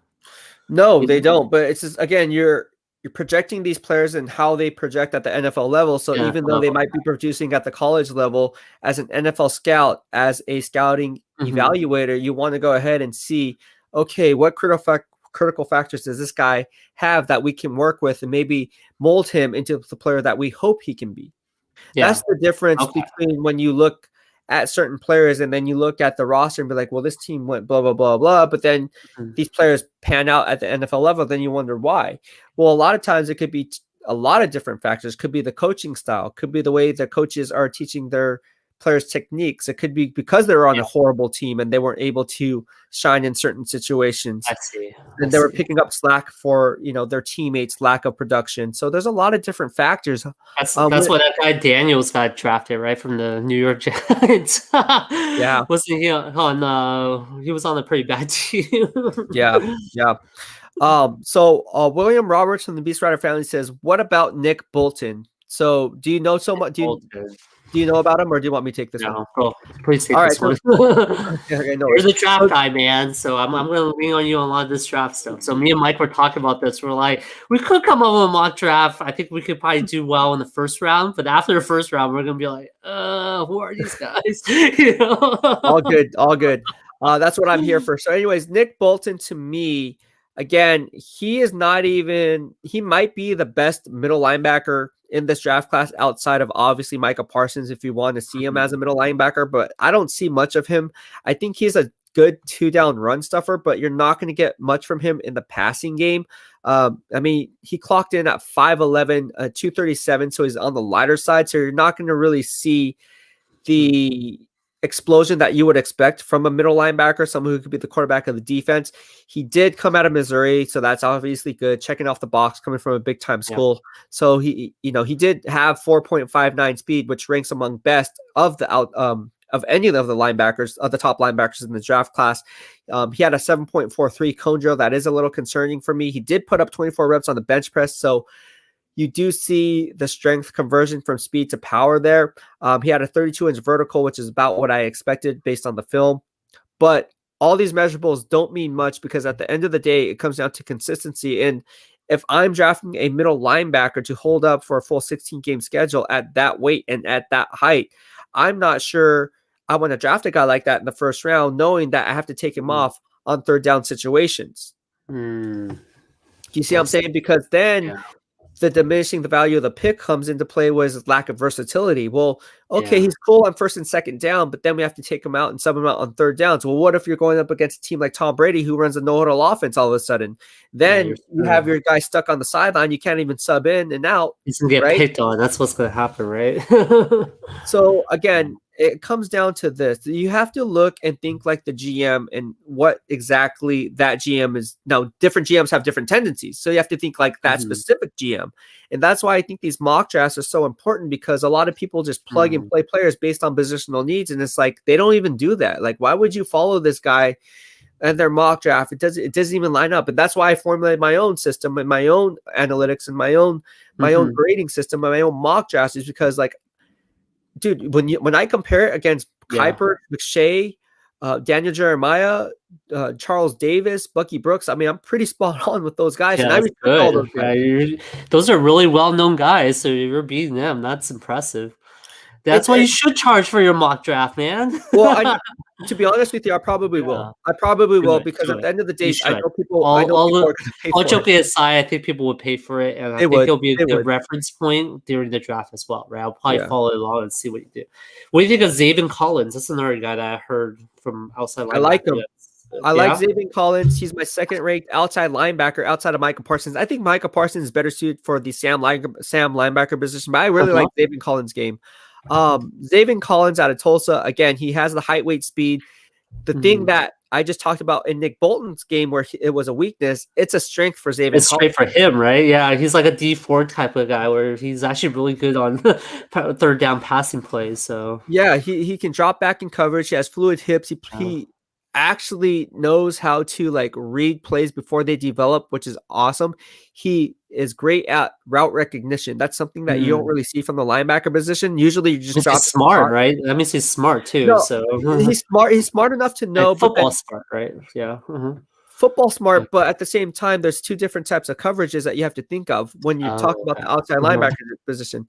One, as a college coach, you can tell your guy to drop spot in a zone coverage, meaning you're dropping back to a certain area, or you can do what's called pattern matching based on how that route is being ran, or what's called a choice route from the offense side of the football. So if he's running that choice route, maybe you can play and leverage your split a little differently. And that's what I see in Zaven Collins' game. I think the college coaches there were telling him, hey, we're going to let you roam a little bit based on what you see and how you feel. And that's why he was coming up with all these interceptions, because the quarterback was thinking he was going to drop back to a specific zone coverage. He did.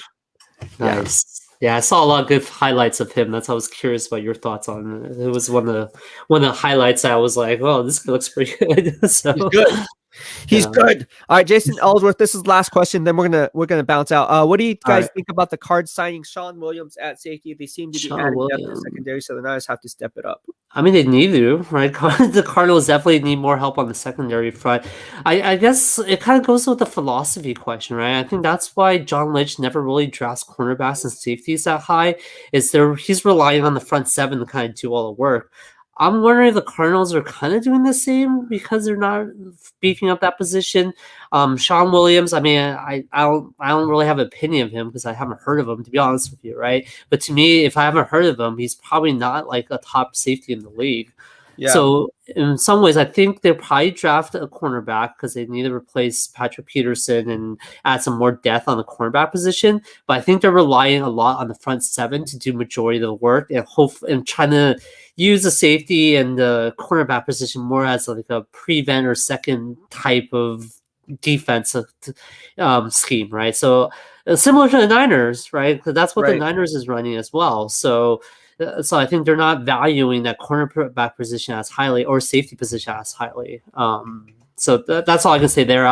Do you have any specific things about Sean Williams that you've heard? I mean, I think basically, I mean, I know a little bit of Sean Williams. I think he came from Cincinnati Bengals and stuff, but he's practice player too. He'll make the roster, he'll make the roster, and he'll be a nice depth piece. But I'm not scared of Sean Williams. I can attack that guy all day long. What was the guy from that played in the Miami game from the Niners? Was it Brian Allen, right? Is he like that? He's not that bad, is he? Okay. Dude, and I tweeted, I said I ain't like that, and people were like, "Well, what do you know?" I'm like, "Okay, well." Remember, you were on our show. I've been watching this guy, and then he comes to the Niners, and it was like, "Okay, well, whatever." That's when people do that. I just ignore them, and then let it happen, right? It's like, okay. It's like people say, "Okay, don't wear a seatbelt." I'm not gonna wear a seatbelt. Okay, let's see how it goes. Anyways, thank you so much, Jerry, for coming on the show. I really appreciate it. For Jerry Yang Tuesdays, Yang Mondays at 2:30 p.m. live stream. Thank you for tuning in. Follow my man Jerry Yang. He's on Twitter. And what is your handle? Go ahead and feed your handle. Mine of Jerry11, and our shows are going to be every week, either Wednesday or Thursday. Look for the Yang and Tang on YouTube or the MJ Sportscast on Spotify or Google Podcasts. I think this week we'll be a little bit more focused on the Warriors. That's why I'm wearing my Warriors hat. We're going to have a beat writer on there from the Warriors, just like how we have BEASTwriter on the Niners. And we have to get you back on there too. We're thinking maybe right after the draft, we can get your initial reactions. We can be like, this sucks or this is great. So please book your calendar so that right after the draft, we can get you on there because we definitely need your analysis once the draft is done. So. All right. Well, thank you so much, Jerry. And that's it for the BEASTwriter family. Be sure to hit the subscribe button in the lower right-hand corner of your screen as you stay up to date on all things Beast in real time. This is Jerry Yang. I am Ryan Sakamoto. We are done with the Yang Monday show. Thank you so much for tuning in. Have a good day. BEASTwriter out. See you.